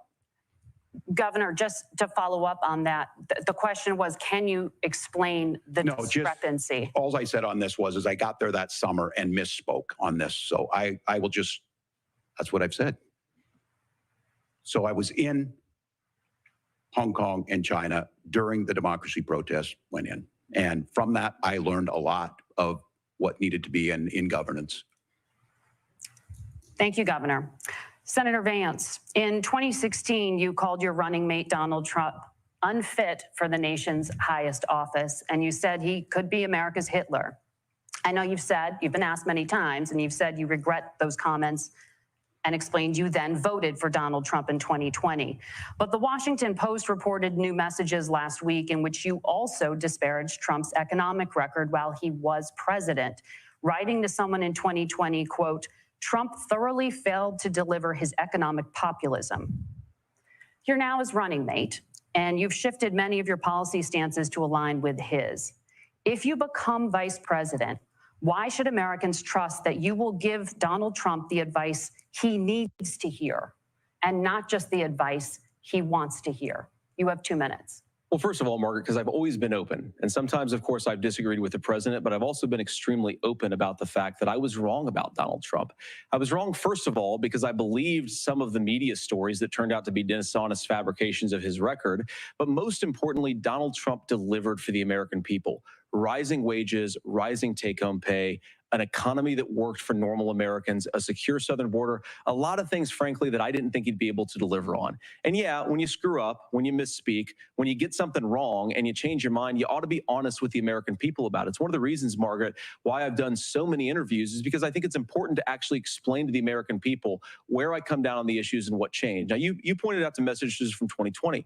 Margaret, I've been extremely consistent that I think there were a lot of things that we could have done better in the Trump administration the first round if Congress was doing its job. I strongly believe, and I've been a United States Senator, that Congress is not just a high-class debating society. It's not just a forum for senators and congressmen to whine about problems. It's a forum to govern. So there were a lot of things on the border, on tariffs, for example, where I think that we could have done so much more if the Republican Congress and the Democrats in Congress had been a little bit better about how they govern the country. They were so obsessed with impeaching Donald Trump, they couldn't actually govern. And I want to talk about this tariff issue in particular, Margaret, because Tim just accused this of being a national sales tax. Look, the one thing, and you're probably surprised to hear me praising Joe Biden, but the one thing that Joe Biden did is he continued some of the Trump tariffs that protected American manufacturing jobs. And it's the one issue, the most pro-worker part of the Biden administration, it's the one issue where Kamala Harris has run away from Joe Biden's record. Think about this. If you're trying to employ slave laborers in China at $3 a day, you're going to do that and undercut the wages of American workers unless our country stands up for itself and says, you're not accessing our markets unless you're paying middle-class Americans a fair wage. Senator, your time is up. Nora? Thank you.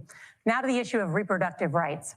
Governor Walz, after Roe versus Wade was overturned, you signed a bill into law that made Minnesota one of the least restrictive states in the nation when it comes to abortion. Former President Trump said in the last debate that you believe abortion, quote, in the 9th month is absolutely fine. Yes or no? Is that what you support? I'll give you 2 minutes. That's not what the bill says, but look, this issue is what's on everyone's mind. Donald Trump put this all into motion. He brags about how great it was that he put the judges in and overturned Roe versus Wade, 52 years of personal autonomy. And then he tells us, oh, we send it to the states. It's a beautiful thing. Amanda Zaworski would disagree with you on it's a beautiful thing. A young bride in Texas waiting for their child at 18 weeks. She has a complication, a tear in the membrane. She needs to go in. The medical care at that point needs to be decided by the doctor. And that would have been an abortion. But in Texas, that would have put them in legal jeopardy. She went home, got sepsis, nearly dies, and now she may have difficulty having children. Or in Kentucky, Hadley Duval, a 12-year-old child raped and impregnated by her stepfather. Those are horrific. Now, when God asked about that, Senator Vance said 2 wrongs don't make a right. There is no right in this. So in Minnesota, what we did was restore Roe versus Wade. We made sure that we put women in charge of their health care. But look, this is not where, if you don't know Amanda or a Hadley, you soon will. Their Project 2025 is going to have a registry of pregnancies. It's going to make it more difficult, if not impossible, to get contraception and limit access, if not eliminate access to infertility treatments. For so many of you out there listening, me included, infertility treatments are why I have a child. That's nobody else's business, but those things are being proposed. And the catch-all on this is, well, the states will decide what's right for Texas might not be right for Washington. That's not how this works. This is basic human right. We have seen maternal mortality skyrocket in Texas, outpacing many other countries in the world. This is about healthcare. In Minnesota, we are ranked first in healthcare for a reason. We trust women, we trust doctors. Senator, do you want to respond to the governor's claim? Will you create a federal pregnancy monitoring agency? No, Nora, certainly we won't. And I want to talk about this issue because I know a lot of Americans care about it, and I know a lot of Americans don't agree with everything that I've ever said on this topic. And, you know, I grew up in a working class family in a neighborhood where I knew a lot of young women who had unplanned pregnancies and decided to terminate those pregnancies because they feel like they didn't have any other options. And, you know, one of them is actually very dear to me. And I know she's watching tonight, and I love you. And she told me something a couple years ago that she felt like if she hadn't had that abortion, that it would have destroyed her life because she was in an abusive relationship. And I think that what I take from that as a Republican who proudly wants to protect innocent life in this country, who proudly wants to protect the vulnerable, is that my party, we've got to do so much better of a job at earning the American people's trust back on this issue where they frankly just don't trust us. And I think that's one of the things that Donald Trump and I are endeavoring to do. I want us as a Republican Party to be pro-family in the fullest sense of the word. I want us to support fertility treatments. I want us to make it easier for moms to afford to have babies. I want it to make it easier for young families to afford a home so they can afford a place to raise that family. And I think there's so much that we can do on the public policy front just to give women more options. Now, of course, Donald Trump has been very clear that on the abortion policy specifically, that we have a big country and it's diverse. And California has a different viewpoint on this than Georgia. Georgia has a different viewpoint from Arizona. And the proper way to handle this, as messy as democracy sometimes is to let voters make these decisions, let the individual states make their abortion policy. And I think that's what makes the most sense in a very big, a very diverse, and let's be honest, sometimes a very, very messy and divided country. Governor, would you like to respond and also answer the question about restrictions? Yeah, well, the question got asked and Donald Trump made the accusation that wasn't true about Minnesota. Well, let me tell you about this idea that there's diverse states. There's a young woman named Amber Thurman. She happened to be in Georgia, a restrictive state. Because of that, she had to travel a long distance to North Carolina to try and get her care. Amber Thurman died in that journey back and forth. The fact of the matter is, how can we as a nation say that your life and your rights as basic as the right to control your own body is determined on geography. There's a very real chance, had Amber Thurman lived in Minnesota, she would be alive today. That's why the restoration of Roe versus Wade. When you listen to Vice President Harris talk about this subject and you hear me talk about it, you hear us talking exactly the same. Donald Trump is trying to figure out how to get the political right of this. I agree with a lot of what Senator Vance said about what's happening. His running mate, though, does not, and that's the problem. Governor, your time is up. Senator, let me ask you about that. He mentioned, it was, I think, referring to a national ban. In the past, you have supported a federal ban on abortion after 15 weeks. In fact, you said if someone can't support legislation like that, quote, you are making the United States the most barbaric pro-abortion regime anywhere in the entire world. My question is, why have you changed your position?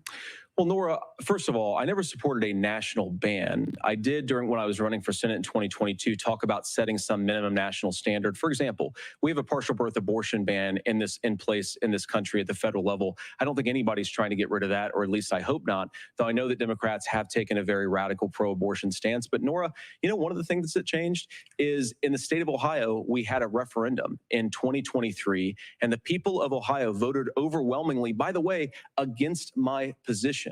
And I think that what I learned from that, Nora, is that we've got to do a better job at winning back people's trust. So many young women would love to have families. So many young women also see an unplanned pregnancy as something that's going to destroy their livelihood, destroy their education, destroy their relationships. And we have got to earn people's trust back. And that's why Donald Trump and I are committed to pursuing pro-family policies, making childcare more accessible, making fertility treatments more accessible, because we've got to do a better job at that. And that's what real leadership is. Governor, your response. Well, I'm going to respond on the pro-abortion piece of that. No, we're not. We're pro-women. We're pro-freedom to make your own choice. We know what the implications are to not be that. Women having miscarriages, women not getting the care, physicians feeling like they may be prosecuted for providing that care. And as far as making sure that we're educating our children and giving them options, Minnesota's a state with one of the lowest teen pregnancy rates. We understand that too. We know that the options need to be available, and we make that true. We also make it, we're a top 3 state for the best place to raise children. But these two things, to try and say that we're pro-children, but we don't like this, or you guys are pro-abortion, that's not the case at all. We are pro-freedoms for women to make their choices, and we're going, and Kamala Harris is making the case, to make options for children more affordable, a $6,000 child tax credit, but we're not going to base that on the backs of making someone like Amber Thurman drive 600 miles to try and get health care. Senator. May I respond to that? First of all, Governor, I agree with you. Amber Thurman should still be alive, and there are a lot of people who should still be alive, and I certainly wish that she was. And maybe you're free to disagree with me on this and explain this to me, but as I read the Minnesota law that you signed into law, the statute that you signed into law, it says that a doctor who presides over an abortion where the baby survives, the doctor is under no obligation to provide life-saving care to a baby who survives a botched late-term abortion. That is, I think, That's whether not you're true. pro-choice or pro-abortion, that is fundamentally barbaric. And that's why I use that word, Nora, is because some of what we've seen, do you want to force Catholic hospitals to perform abortions against their will? Because Kamala Harris has supported suing Catholic nuns to violate their freedom of conscience. We can be a big and diverse country where we respect people's freedom of conscience and make the country more pro-baby and pro-family. But please. Yes, Governor, please respond. Look, this is one where there's always something there. This is a very simple proposition. These are women's decisions to make about their healthcare decisions, and the physicians who know best when they need to do this. Trying to distort the way a law is written to try and make a point, that's not it at all. What was I wrong about, Governor? Please tell me, what was I wrong about? That is not the way the law is written. Look, I've given I've given this advice on a lot of things, that getting involved, getting against, that's been misread, and it was fact-checked at the last debate. But the point on this is there's a continuation of these guys to try and tell women or to get involved. I use this line on this, just mind your own business on this. Things worked best when Roe versus Wade was in place. When we do a restoration of Roe, that works best. That doesn't preclude us from increasing funding for children. It doesn't increase us from making sure that once that child's born, like in Minnesota, they get meals, they get early childhood education, they get health care. So hiding behind we're going to do all these other things when you're not proposing them in your budget. Kamala Harris is proposing them. She's proposing all those things to make life easier for families. I asked a specific question, Governor. You gave me a slogan as a response. It's not the case. It's not true. That's not what the law says. So they fact-checked it with President Trump. Gentlemen, there's a lot to discuss. We have to move on, and we're going to be right back with much more of the CBS News vice presidential debate in just a moment.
Again, to continue to put your comments in the chat there. I appreciate everybody's chatting it up with me, and hope you enjoy the show. And here's the debate here. Let me know if you love this, and I'm continuing to bring you this live stuff like this and keep you informed.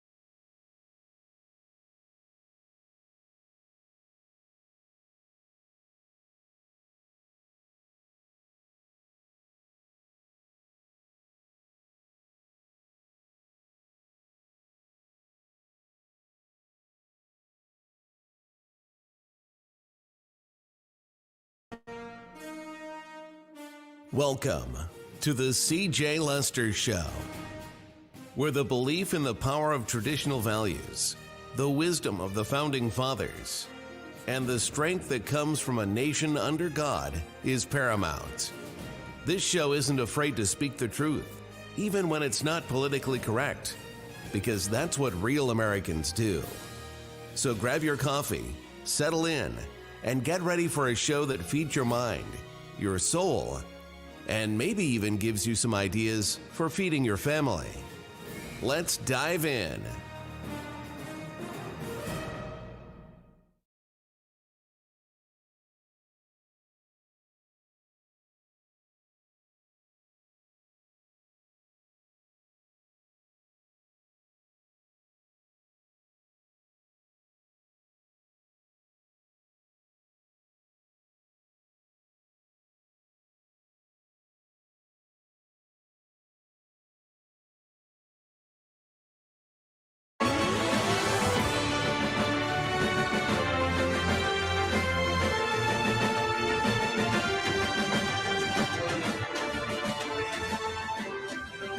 Welcome back to the CBS News vice presidential debate. We want to turn now to America's gun violence epidemic.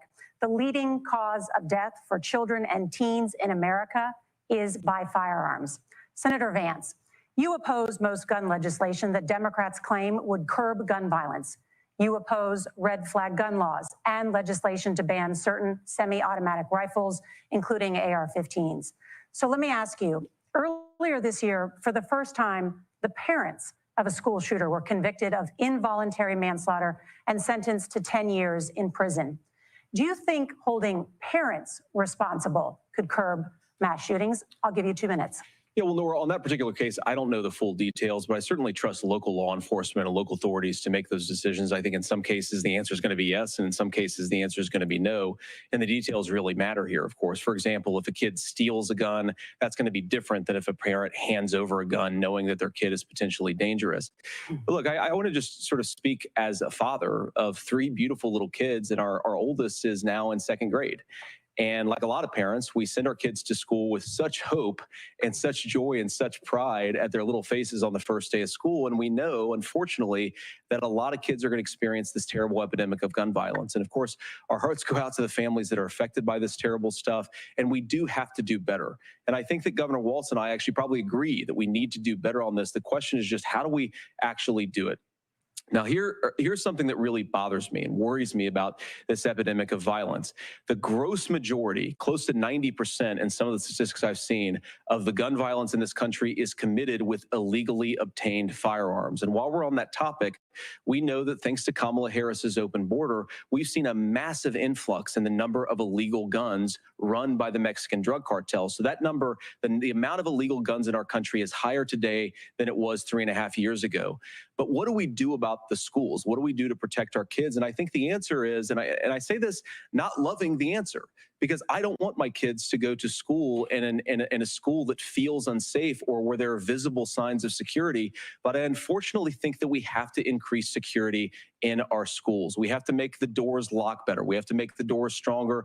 We've got to make the windows stronger. And of course, we've got to increase school resource officers, because the idea that we can magically wave a wand and take guns out of the hands of bad guys, it just doesn't fit with recent experience. So we've got to make our schools safer. And I think we've got to have some common sense bipartisan solutions for how to do that. Governor, you have 2 minutes. Well, I think all the parents watching tonight, this is your biggest nightmare. Look, I got a 17-year-old, and he witnessed a shooting at a community center playing volleyball. Those things don't leave you. As a member of Congress, I sat in my office surrounded by dozens of the Sandy Hook parents, and they were looking at my 7-year-old picture on the wall. Their 7-year-old were dead, and they were asking us to do something. And look, I'm a hunter. I own firearms. The vice president is. We understand that the Second Amendment is there, but our first responsibility is to our kids to figure this out. In Minnesota, we've enacted enhanced red flag laws, enhanced background checks, and we can start to get data. But here's the problem. If we really want to solve this, we've got folks that won't allow research to be even done on gun violence. And this idea that we should just live with it, and here's what I do think, that this is a good start to the conversation. I 100% believe that Senator Vance hates it when these kids, it's abhorrent and it breaks your heart. I agree with that. But that's not far enough when we know there are things that work. I've spent time in Finland and seen some Finnish schools. They don't have this happen, even though they have a high gun ownership rate in the country. There are reasonable things that we can do to make a difference. It's not infringing on your Second Amendment. And the idea to have some of these weapons out there, it just doesn't make any sense. Kamala Harris, as an attorney general, worked on this issue. She knows that it's there. No one's trying to scaremonger and say we're taking your guns, but I ask all of you out there, do you want your schools hardened to look like a fort?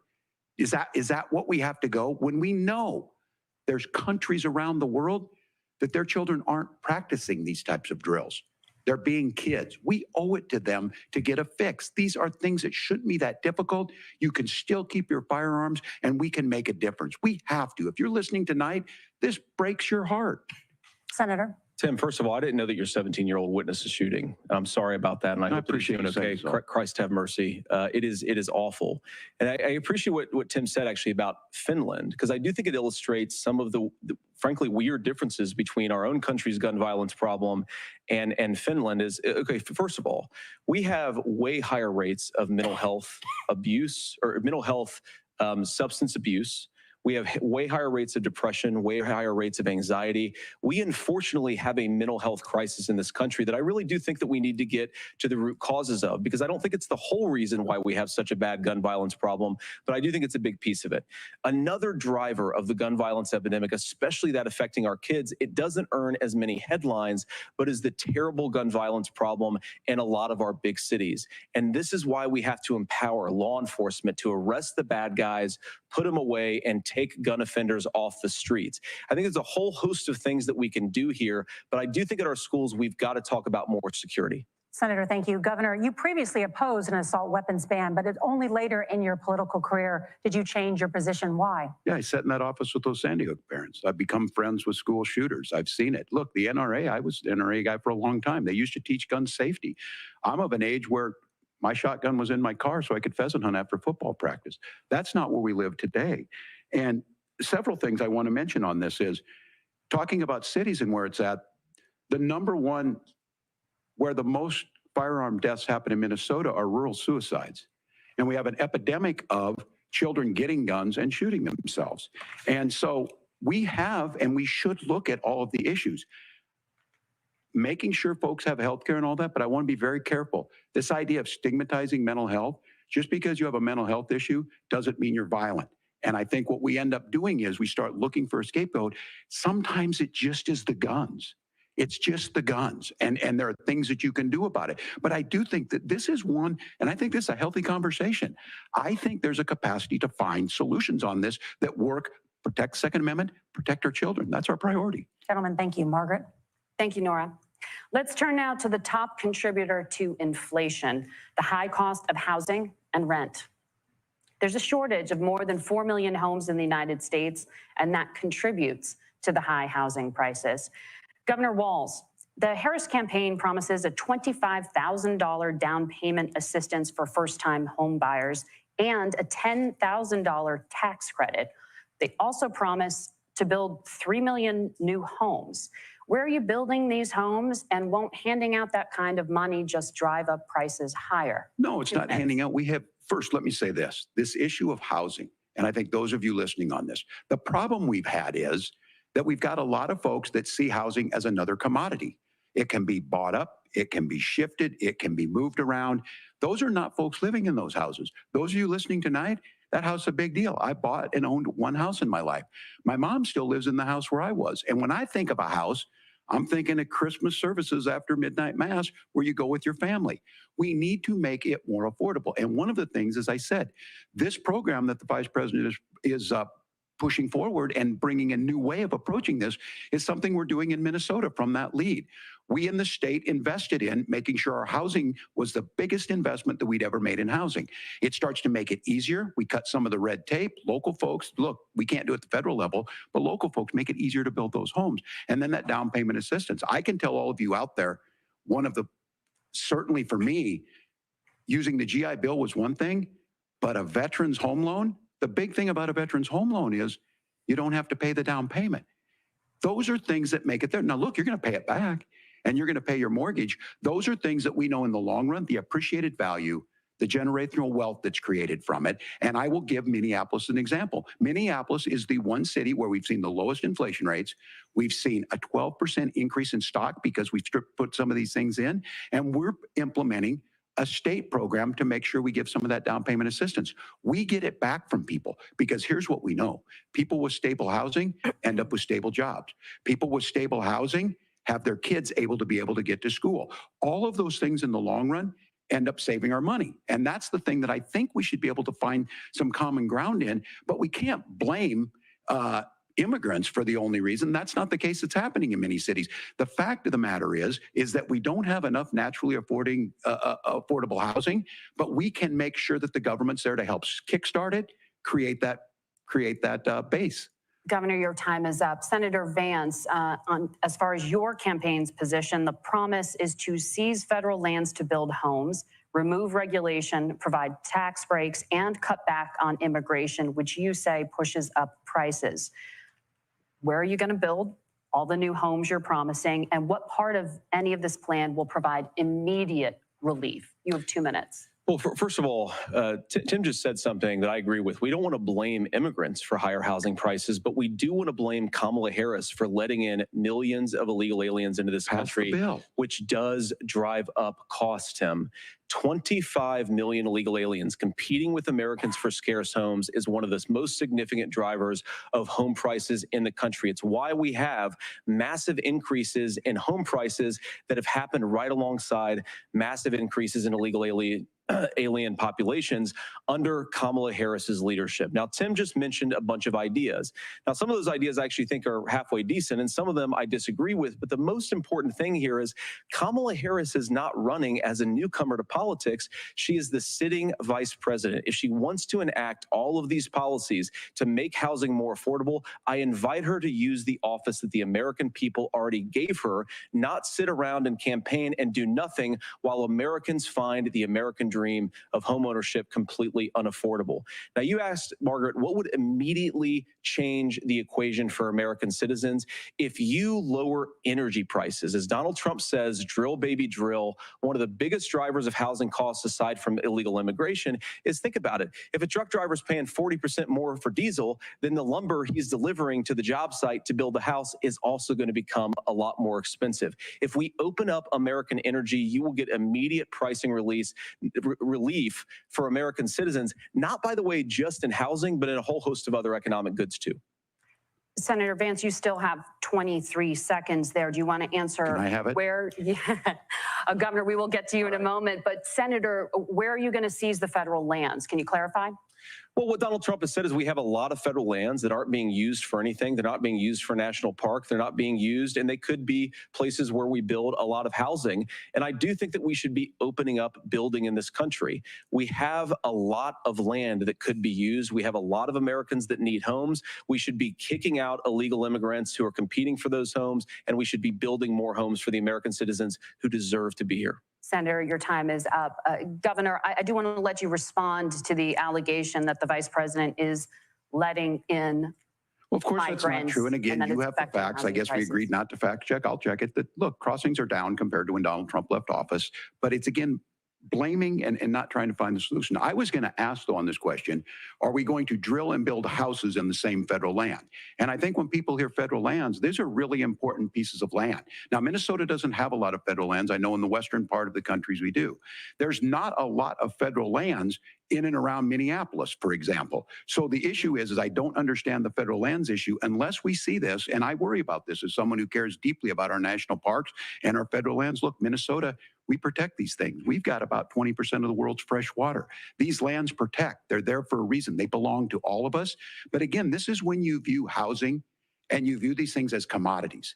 Like, there's a chance to make money here. Let's take this federal land and let's sell it to people for that. I think there's better ways to do this. We've seen it in Minnesota. We're able to refurbish some of these houses. We're able to make some investments. That gets people in. And I'm still on the fact on this. Economists, Senator Vance, you said you don't like the economists. Which economists are saying that it is immigrants that's adding to the cost? Governor, your time is up. But Senator, on that point, I'd like for you to clarify. There are many contributing factors to high housing costs. What evidence do you have that migrants are part of this problem? Well, there's a Federal Reserve study that we're happy to share after the debate. We'll put it up on social media, actually, that really drills down on the connection between increased levels of migration, especially illegal immigration, and higher housing prices. Now, of course, Margaret, that's not the entire driver of higher housing prices. It's also the regulatory regime of Kamala Harris. Look, we are a country of builders. We're a country of doers. We're a country of explorers. But we increasingly have a federal administration that makes it harder to develop our our resources, makes it harder to build things, and wants to throw people in jail for not doing everything exactly as Kamala Harris says they have to do. And what that means is that you have a lot of people who would love to build homes who aren't able to build homes. I actually agree with Tim Walz. We should get out of this idea of housing as a commodity. But the thing that has most turned housing into a commodity is giving it away to millions upon millions of people who have no legal right to be here. What are the federal regulations? I deal with this as a governor. You can very quickly reply. I'm sorry. I get this as a governor, and I don't necessarily disagree with that in some cases, many of those are local, many of them are state. I don't know which ones are federal, but I think whenever we talk regulations, people think they can get rid of them. I think you want to be able to get out of your house in a fire. I think you want to make sure that it's fireproof and those types of things. So which are the regulations? Because the vice president's not responsible for those. Congress writes those. Governor, thank you. Gentlemen, we have a lot to get to. You're passionate about the housing crisis, I can tell. But Nora? Thank you. One of the top problems facing Americans is the high cost of health care. Senator Vance, at the last presidential debate, former President Trump was asked about replacing the Affordable Care Act. In response, he said, "I have concepts of a plan." Since then, Senator, you've talked about changing how chronically ill Americans get health insurance. Can you explain how that would work? And can you guarantee that Americans with pre-existing conditions won't pay more? I'll give you 2 minutes. Well, of course, we're going to cover Americans with pre-existing conditions. In fact, a lot of my family members have gotten health care. I believe, members of my family actually got private health insurance, at least for the first time, switched off of Medicaid onto private insurance for the first time under Donald Trump's leadership. And I think that, a lot of people have criticized this concepts of a plan remark. It's very simple common sense. I think as Tim Walz knows from 12 years in Congress, you're not going to propose a 900-page bill standing on a debate stage. It would bore everybody to tears, and it wouldn't actually mean anything because part of this is the give and take of bipartisan negotiation. Now, when Donald Trump was actually president, and again, he has a record to be proud of, prescription drugs fell in 2018 for the first time in a very long time. Under Kamala Harris's leadership, prescription drugs are up about 7%. Under Donald Trump's entire 4 years, they were up about 1.5%. He introduced pricing transparency. Think about healthcare. You go into a hospital, you try to buy something, and nobody knows what it actually costs. That price transparency will actually give American consumers a little bit more choice and will also drive down costs. And we talked about, the reinsurance regulations is what I was talking about. Look, Donald Trump has said that if we allow states to experiment a little bit on how to cover both the chronically ill, but the non-chronically ill, it's not just a plan. He actually implemented some of these regulations when he was president of the United States. And I think you can make a really good argument that it salvaged Obamacare, which was doing disastrously until Donald Trump came along. And I think it's an important point about President Trump. Of course, you don't have to agree with everything that President Trump has ever said or ever done. But when Obamacare was crushing under the weight of its own regulatory burden and healthcare costs, Donald Trump could have destroyed the program. Instead, he worked in a bipartisan way to ensure that Americans had access to affordable care. It's not perfect, of course, and there's so much more that we can do. But I think that Donald Trump has earned the right to put in place some better healthcare policies. He's earned it because he did it successfully the first time. Governor? All right, here's where being an old guy gives you some history. I was there at the creation of the ACA. And the reason it was so important is I come from a major healthcare state, home of the Mayo Clinic, home to Medical Alley, 3M, Medtronic, all of those. We understand healthcare. It's why we're ranked first on affordability and accessibility and quality of healthcare. And so what I know is under Kamala Harris, more people are covered than they have before. And those of you listening, this is critical to you. Now, Donald Trump all of a sudden wants to go back and remember this. He ran on the first thing he was going to do on day one was to repeal Obamacare. On day one, he tried to sign an executive order to repeal the ACA. He signed on to a lawsuit to repeal the ACA, but lost at the Supreme Court. And he would have repealed the ACA had it not been for the courage of John McCain to save that bill. Now, fast forward, what that means to you is you lose your pre-existing conditions. If you're sitting at home and you got asthma, too bad. If you're a woman, probably not. Broke your foot during football, might kick you out. Your kids get kicked out when they're 26. Kamala Harris negotiated drug prices for the first time with Medicare. We have 10 drugs that will come online, the most common ones that'll be there. But look, this issue, and when Donald Trump said, I've got a concept of a plan, it cracked me up as a fourth grade teacher because my kids would have never given me that. But what Senator Vance just explained might be worse than a concept, because what he explained is pre-Obamacare. And I'll make this as simple as possible because I have done this for a long time. What they're saying is, if you're healthy, why should you be paying more? So what they're going to do is let insurance companies pick who they insure, because guess what happens? You pay your premium, it's not much. They figure they're not going to have to pay out to you. But those of you a little older, gray, got cancer, you're going to get kicked out of it. That's why the system didn't work. Kamala Harris will protect and enhance the ACA. Governor, thank you. Senator, you have not yet explained how you would protect people with pre-existing conditions or laid out that plan. Well, look, we currently have laws and regulations in place right now that protect people with pre-existing conditions. We want to keep those regulations in place, but we also want to make the health insurance marketplace function a little bit better. Now, what Governor Walz just said is actually not true. A lot of what happened, and the reason that Obamacare was crushing under its own weight, is that a lot of young and healthy people were leaving the exchanges. Donald Trump actually helped address that problem, and he did so in a way that preserved people's access to coverage who had pre-existing conditions. But again, something that these guys do is they make a lot of claims about if Donald Trump becomes president, all of these terrible consequences are going to ensue. But in reality, Donald Trump was president. Inflation was low. Take-home pay was higher, and he saved the very program from a Democratic administration that was collapsing and would have collapsed absent his leadership. He did his job, which is govern in a bipartisan way and get results, not just complain about problems, but actually solve them. Governor, did enrollment under the Affordable Care Act go up under the Trump administration? It's higher now that we've seen it go up. Look, people are using it. The system works. And the question about this of young people or whatever, that's the individual mandate piece of this. And Republicans fought tooth and nail saying, well, Americans should be free to do this. Well, then so what you happens think the is individual mandate's a good idea? you shrink. I think the idea of making sure the risk pool is broad enough to cover everyone, that's the only way insurance works. When it doesn't, it collapses. You are asking pre-ACA where we get people out. Look, people know that they need to be on health care. People expect it to be there. And when we are able to make it, and we are making it this way, when we incentivize people to be in the market, when we help people who might not be able to afford it get there, and we make sure then when you get sick and old, it's there for you. Because I heard people say, well, I don't want to buy into Medicare or whatever. Good luck buying health care once you get past 70.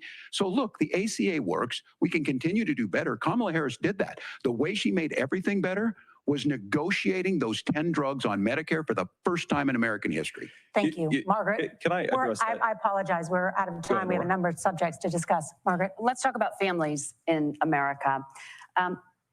There is a child care crisis in this country, and the United States is one of the very few developed countries in the world without a national paid leave program for new parents.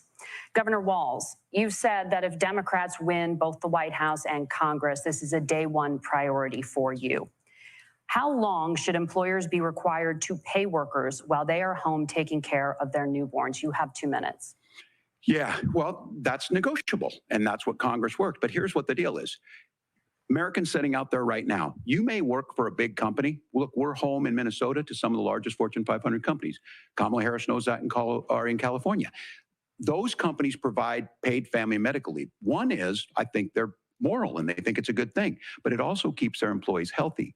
We in Minnesota passed a paid family and medical leave. You have a child, and I had to go back to work 5 days after my kids were born. This allows you to stay home a certain amount of time. What we know is that gets the child off to a better start. The family works better. We stay in their employers. We get more consistency in that. So Kamala Harris has made it a priority. We implemented it in Minnesota and we see growth. That's how you become a pro-business state. But the negotiations on it, and here's the issue. Those big companies are able to offer it. Those of you out there who don't have it, just imagine what happens if you get cancer or your child gets sick. We know what happens. You end up staying home. In some cases, that means no paycheck because you've got no protection on that. This is the case of an economy that Donald Trump has set for the wealthiest amongst us. He's willing to give those tax breaks to the wealthiest. He's willing to say, bust those unions up, do whatever. What we're saying is the economy works best when it works for all of us. And so a paid family medical leave program, and I will tell you, go to the families or go to the businesses and ask them. As far as childcare on this, you have to take it at both the supply and the demand side. You can't expect the most important people in our lives to take either our children or our parents to get paid the least amount of money. And we have to make it easier for folks to be able to get into that business and then to make sure that folks are able to pay for that. We were able to do it in Minnesota, and I'm still telling you this. We were listed as the best state. We're still in crisis on this. A federal program of paid family and medical leave and help with this will enhance our workforce, enhance our families, and make it easier to have the children that you want. Governor, your time is up. Senator, do you support a national paid leave program? And if so, for how long should employers be mandated to pay their employees while they are home taking care of their newborn? You have 2 minutes. Yeah, well, first of all, Margaret, a number of my Republican colleagues and some Democrats, too, have worked on this issue. And I think there is a bipartisan solution here because a lot of us care about this issue. I mean, look, I speak from this very personally because I'm married to a beautiful woman who is an incredible mother to our 3 beautiful kids, but is also a very, very brilliant corporate litigator. And I'm so proud of her. But being a working mom, even for somebody with all of the advantages of my wife, is extraordinarily difficult. And it's not just difficult from a policy perspective. She actually had access to paid family leave because she worked for a bigger company. But the cultural pressure on young families and especially young women, I think makes it really hard for people to choose the family model they want. A lot of young women would like to go back to work immediately. Some would like to spend a little time home with the kids. Some would like to spend longer at home with the kids. We should have a family care model that makes choice possible. And I think this is a very important substantive difference between Donald Trump and Kamala Harris's approach. I mean, look, if you look at the federal programs that we have that support paid family leave right now, the Community Development Block Grant, and there's another block grant program that spends a lot of money from the federal government. These programs only go to one kind of childcare model. Let's say you'd like your church maybe to help you out with childcare. Maybe you live in a rural area or an urban area and you'd like to get together with families in your neighborhood to provide childcare in the way that makes the most sense. You don't get access to any of these federal monies. We want to promote choice in how we deliver family care and how we promote childcare because, look, it is unacceptable. And, you know, of course, Tim and I have been on the campaign trail a lot the past 7 or 8 weeks. And one of the biggest complaints I hear from young families is people who feel like they don't have options, like they're choosing between going to work or taking care for their kids. That is an incredible burden to put on American families. We're the only country that does it. I think we could do a heck of a lot better. Senator, thank you. You have also said, Senator Vance, many things about the American family. The Federal Reserve says parents will spend nearly as much on childcare as they do on housing each month. So I want to get your thoughts on this. President Trump recently said, as much as childcare is talked about as being expensive, it's relatively speaking not very expensive compared to the kinds of numbers we'll be taking in. Is President Trump committed to the $5,000 per child tax credit that you have described? You have 1 minute. Well, what President Trump said, Margaret, I just want to defend my running mate here a little bit, is that we're going to be taking in a lot of money by penalizing companies for shipping jobs overseas and penalizing countries who employ slave laborers and then ship their products back into our country and undercut the wages of American workers. It's the heart of the Donald Trump economic plan. Cut taxes for American workers and American families. Cut taxes for businesses that are hiring and building companies in the United States of America, but penalize companies and countries that are shipping jobs overseas. That's the heart of the economic proposal. And I think what President Trump is saying is that when we bring in this additional revenue with higher economic growth, we're going to be able to provide paid family leave, childcare options that are viable and workable for a lot of American families. Can you clarify how that will solve the childcare shortage? Well, because as Tim said, a lot of the child care shortage is we just don't have enough resources going into the multiple people who could be providing family care options. And we're going to have to, unfortunately, look, we're going to have to spend more money. We're going to have to induce more people to want to provide child care options for American families, because the reason it's so expensive right now is because you've got way too few people providing this very essential service. Thank you, Senator. Governor Walz, your ticket also has some child care tax credit proposals. Do you think Congress will agree to the $6,000 credit for newborns and $3,000 credit for children over the age of 6, as your campaign has promised? Is that realistic? Well, if these members of Congress are listening to anybody, I can tell you, and this is the biggest issue. Everybody listening tonight knows. I mean, I'm sure they were shocked to hear it's not that expensive. And let's be clear, whether it's 5,000 or 6,000, that pays you about 3 or 4 months. Let's be clear of where we're at on this. It's because we got out of an imbalance on this. We thought we were going to get by not paying people. I don't think Senator Vance and I are that far apart. I'm not opposed to what he's talking about on options. We've done scholarships types of things. I think we need to be open to making the case.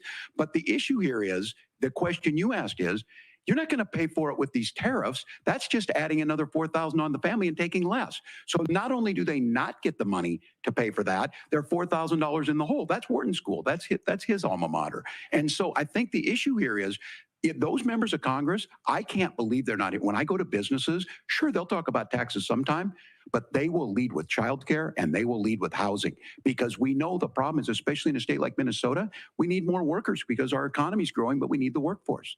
Governor, thank you. We need to move on. Nora? Let's talk about the state of democracy, the top issue for Americans after the economy and inflation. After the 2020 election, President Trump's campaign and others filed 62 lawsuits contesting the results. Judges, including those appointed by President Trump and other Republican presidents, looked at the evidence and said there was no widespread fraud. The governors of every state in the nation, Republicans and Democrats, certified the 2020 election results and sent a legal slate of electors to Congress for January 6th. Senator Vance, you have said you would not have certified the last presidential election and would have asked the states to submit alternative electors. That has been called unconstitutional and illegal. Would you again seek to challenge this year's election results, even if every governor certifies the results? I'll give you 2 minutes. Well, Nora, first of all, I think that we're focused on the future. We need to figure out how to solve the inflation crisis caused by Kamala Harris's policies, make housing affordable, make groceries affordable, and that's what we're focused on. But I want to answer your question because you did ask it. Look, what President Trump has said is that there were problems in 2020, and my own belief is that we should fight about those issues, debate those issues peacefully in the public square, and that's all I've said, and that's all that Donald Trump has said. Remember, he said that on January the 6th, the protesters ought to protest peacefully. And on January the 20th, what happened? Joe Biden became the president. Donald Trump left the White House. And now, of course, unfortunately, we have all of the negative policies that have come from the Harris-Biden administration. I believe that we actually do have a threat to democracy in this country, but unfortunately, it's not the threat to democracy that Kamala Harris and Tim Walz want to talk about. It is the threat of censorship. It's Americans casting aside lifelong friendships because of disagreements over politics. It's big technology companies silencing their fellow citizens. And it's Kamala Harris saying that rather than debate and persuade her fellow Americans, she'd like to censor people who engage in misinformation. I think that is a much bigger threat to democracy than anything that we've seen in this country in the last 4 years, in the last 40 years. Now, I'm really proud, especially given that I was raised by 2 lifelong blue-collar Democrats, to have the endorsement of Bobby Kennedy Jr. and Tulsi Gabbard, lifelong leaders in the Democratic coalition. And of course, they don't agree with me and Donald Trump on every issue. We don't have to agree on every issue, but we're united behind a basic American First Amendment principle that we ought to debate our differences. We ought to argue about them. We ought to try to persuade our fellow Americans. Kamala Harris is engaged in censorship at an industrial scale. She did it during COVID. She's done it over a number of other issues. And that, to me, is a much bigger threat to democracy than what Donald Trump said when he said that protesters should peacefully protest on January the 6th. Governor? Well, I've enjoyed tonight's debate, and I think there was a lot of commonality here, and I'm sympathetic to misspeaking on things, and I think I might have with the senator. Me too, man. There's one though that this one is troubling to me, and I say that because I think we need to tell the story. Donald Trump refused to acknowledge this, and the fact is that I don't think we can be the frog in the pot and let the boiling water go up. He was very clear. I mean, he lost this election, and he said he did. 140 police officers were beaten at the Capitol that day. Some with the American flag, several later died. And it wasn't just in there. In Minnesota, a group gathered on the state capitol grounds in St. Paul, and said, we're marching to the governor's residence and there may be casualties. The only person there was my son and his dog, who was rushed out crying by state police. That issue and Mike Pence standing there as they were chanting, hang Mike Pence. Mike Pence made the right decision. So, Senator, it was adjudicated over and over and over. I worked with kids long enough to know, and I said as a football coach, sometimes you really want to win, but the democracy is bigger than winning an election. You shake hands, and then you try and do everything you can to help the other side win. That's what was at stake here. Now, the thing I'm most concerned about is the idea that imprisoning your political opponents, already laying the groundwork for people not accepting this. And a president's words matter. A president's words matter. People hear that. So I think this issue of settling our differences at the ballot box, shaking hands when we lose, being honest about it, but to deny what happened on January 6th, the first time in American history that a president or anyone tried to overturn a fair election and the peaceful transfer of power. And here we are 4 years later in the same boat. I will tell you this, that when this is over, we need to shake hands this election, and the winner needs to be the winner. This has got to stop. It's tearing our country apart. Margaret? Senator Vance, did you want to respond to that? Yeah, well, look, Tim, first of all, it's really rich for Democratic leaders to say that Donald Trump is a unique threat to democracy when he peacefully gave over power on January the 20th, as we have done for 250 years in this country.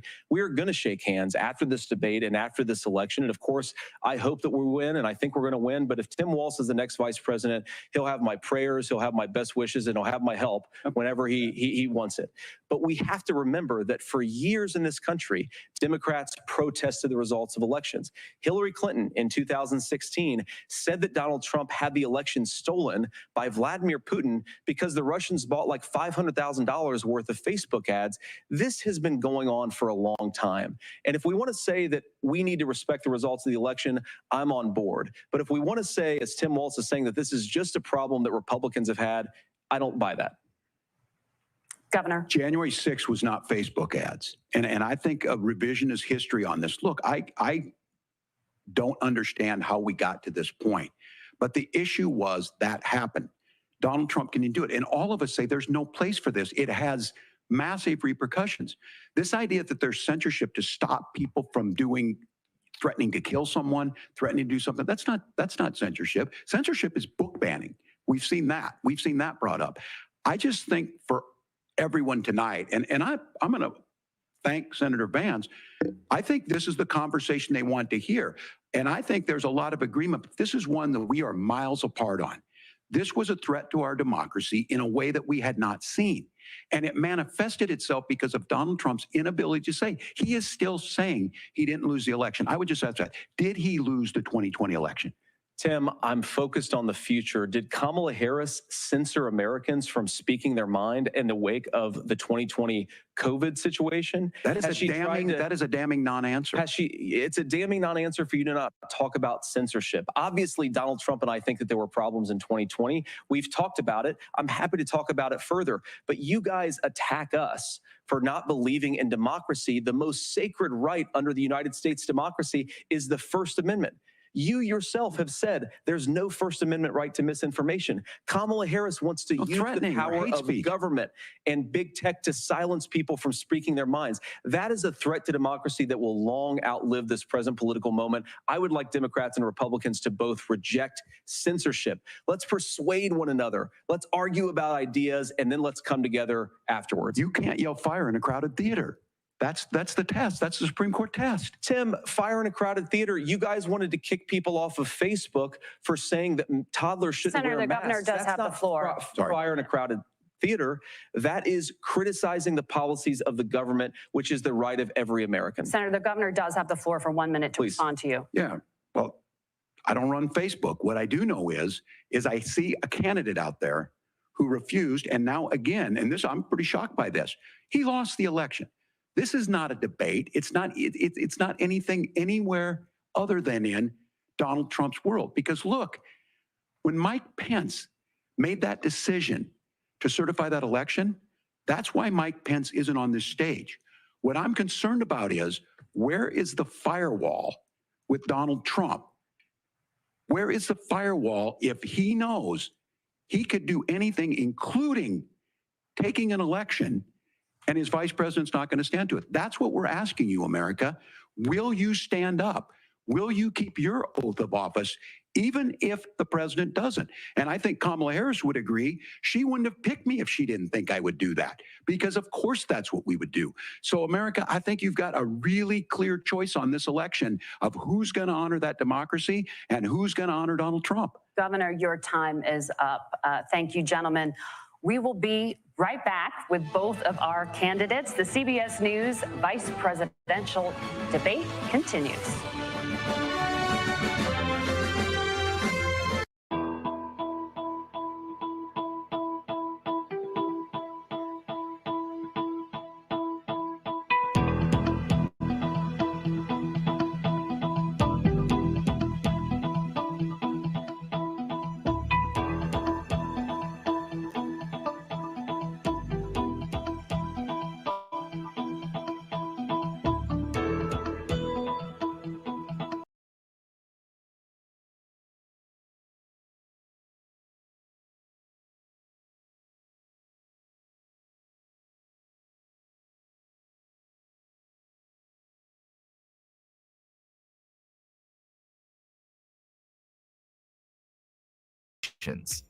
That's why I create a safe space for my guests. Welcome to Chatting It Up with CJ Live Interview Podcast, where conversations come alive. At Chatting It Up with CJ, I believe in the power of authentic conversations. That's why I create a safe space for my guests, whether they're a political figure, church representatives, or a local entrepreneur, to share their stories and passions. Approaching each conversation with an open heart and attentive ears, I delve into the guest stories to understand their perspectives deeply, fostering a connection between them and you, the audience. Experience the essence of passion, diverse viewpoints, meaningful engagement, profound insights, authenticity, and transparency with Chatting It Up with CJ Live Interview Podcast. Want to showcase your business? Become a sponsor and have your brand prominently featured and mentioned during one of our shows for just $50. You can also show your support as an individual viewer through donation. Head over to chattingitup.com to become a sponsor or donate to support our podcast. So, grab your favorite coffee cup and let's chat it up.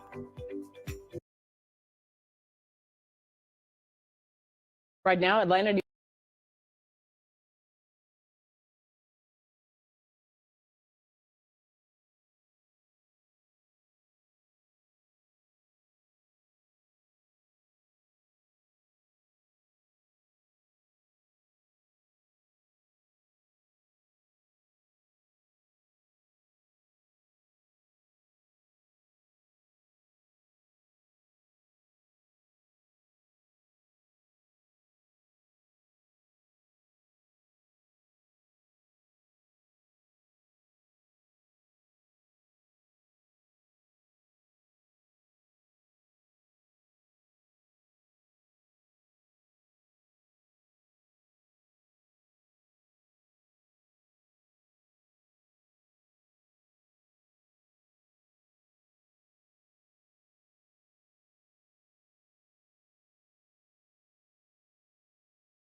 that Kamala Harris has built, from Bernie Sanders to Dick Cheney to Taylor Swift, and a whole bunch of folks in between there. And they don't all agree on everything, but they are truly optimistic people. They believe in a positive future of this country and one where our politics can be better than it is. And I have to tell you, that better than it is the sense of optimism that there can be an opportunity economy that works for everyone, not just to get by, but to get ahead. And the idea that freedom really means something, not the freedom of government to be in your bedroom or exam room, but the freedom for you to make choices about yourself. Now, look, we all know who Donald Trump is. He's told us, and as Maya Angelou said, believe him when he told you that. His first inaugural address talked about American carnage, and then he spent 4 years trying to maybe do that. Senator Vance tonight made it clear he will stand with Donald Trump's agenda. He will continue to push down that road. Excuse me. Kamala Harris gives us a different option. Now, I'll have to tell you, I'm going to be careful about the quotes, but there's one that Senator Vance said that does resonate with me. He said, Donald Trump makes the people I care about afraid. A lot of America feels that way. We don't need to be afraid. Franklin Roosevelt was right. All we have to fear is fear itself. Kamala Harris is bringing us a new way forward. She's bringing us a politics of joy. She's bringing real solutions for the middle class, and she's centering you at the heart of that. All the while asking everyone, join this movement, make your voices heard. Let's look for a new day where everybody gets that opportunity and everybody gets a chance to thrive. I humbly ask for your vote on November 5th for Kamala Harris. Governor Walz, thank you. Senator Vance, your closing statement.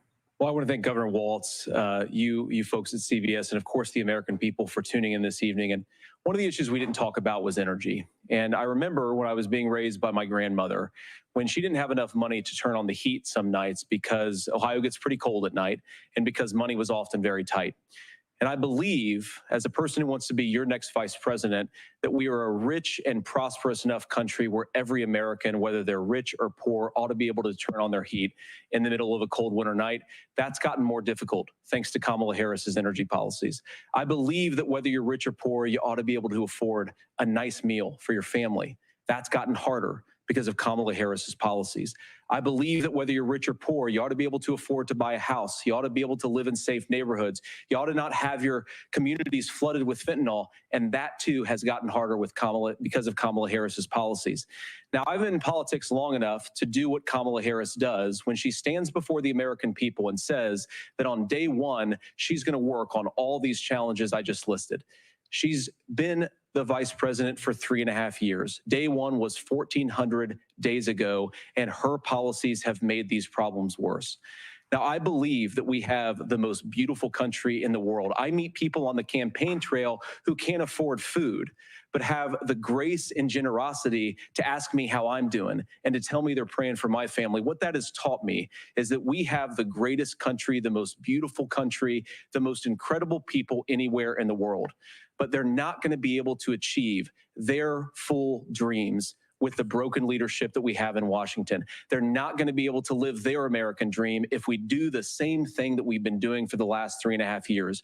We need change. We need a new direction. We need a president who has already done this once before and did it well. Please vote for Donald Trump. And whether you vote for me or vote for Tim Walz, I just want to say I'm so proud to be doing this, and I'm rooting for you. God bless you, and good night. Senator Vance, thank you. And thank you both for participating in the only vice presidential debate of this election cycle. I'm Margaret Brennan. And I'm Nora O'Donnell. And a reminder, there are just 35 days until Election Day. Please get out and vote. And for all of us here at CBS News, thank you and good night.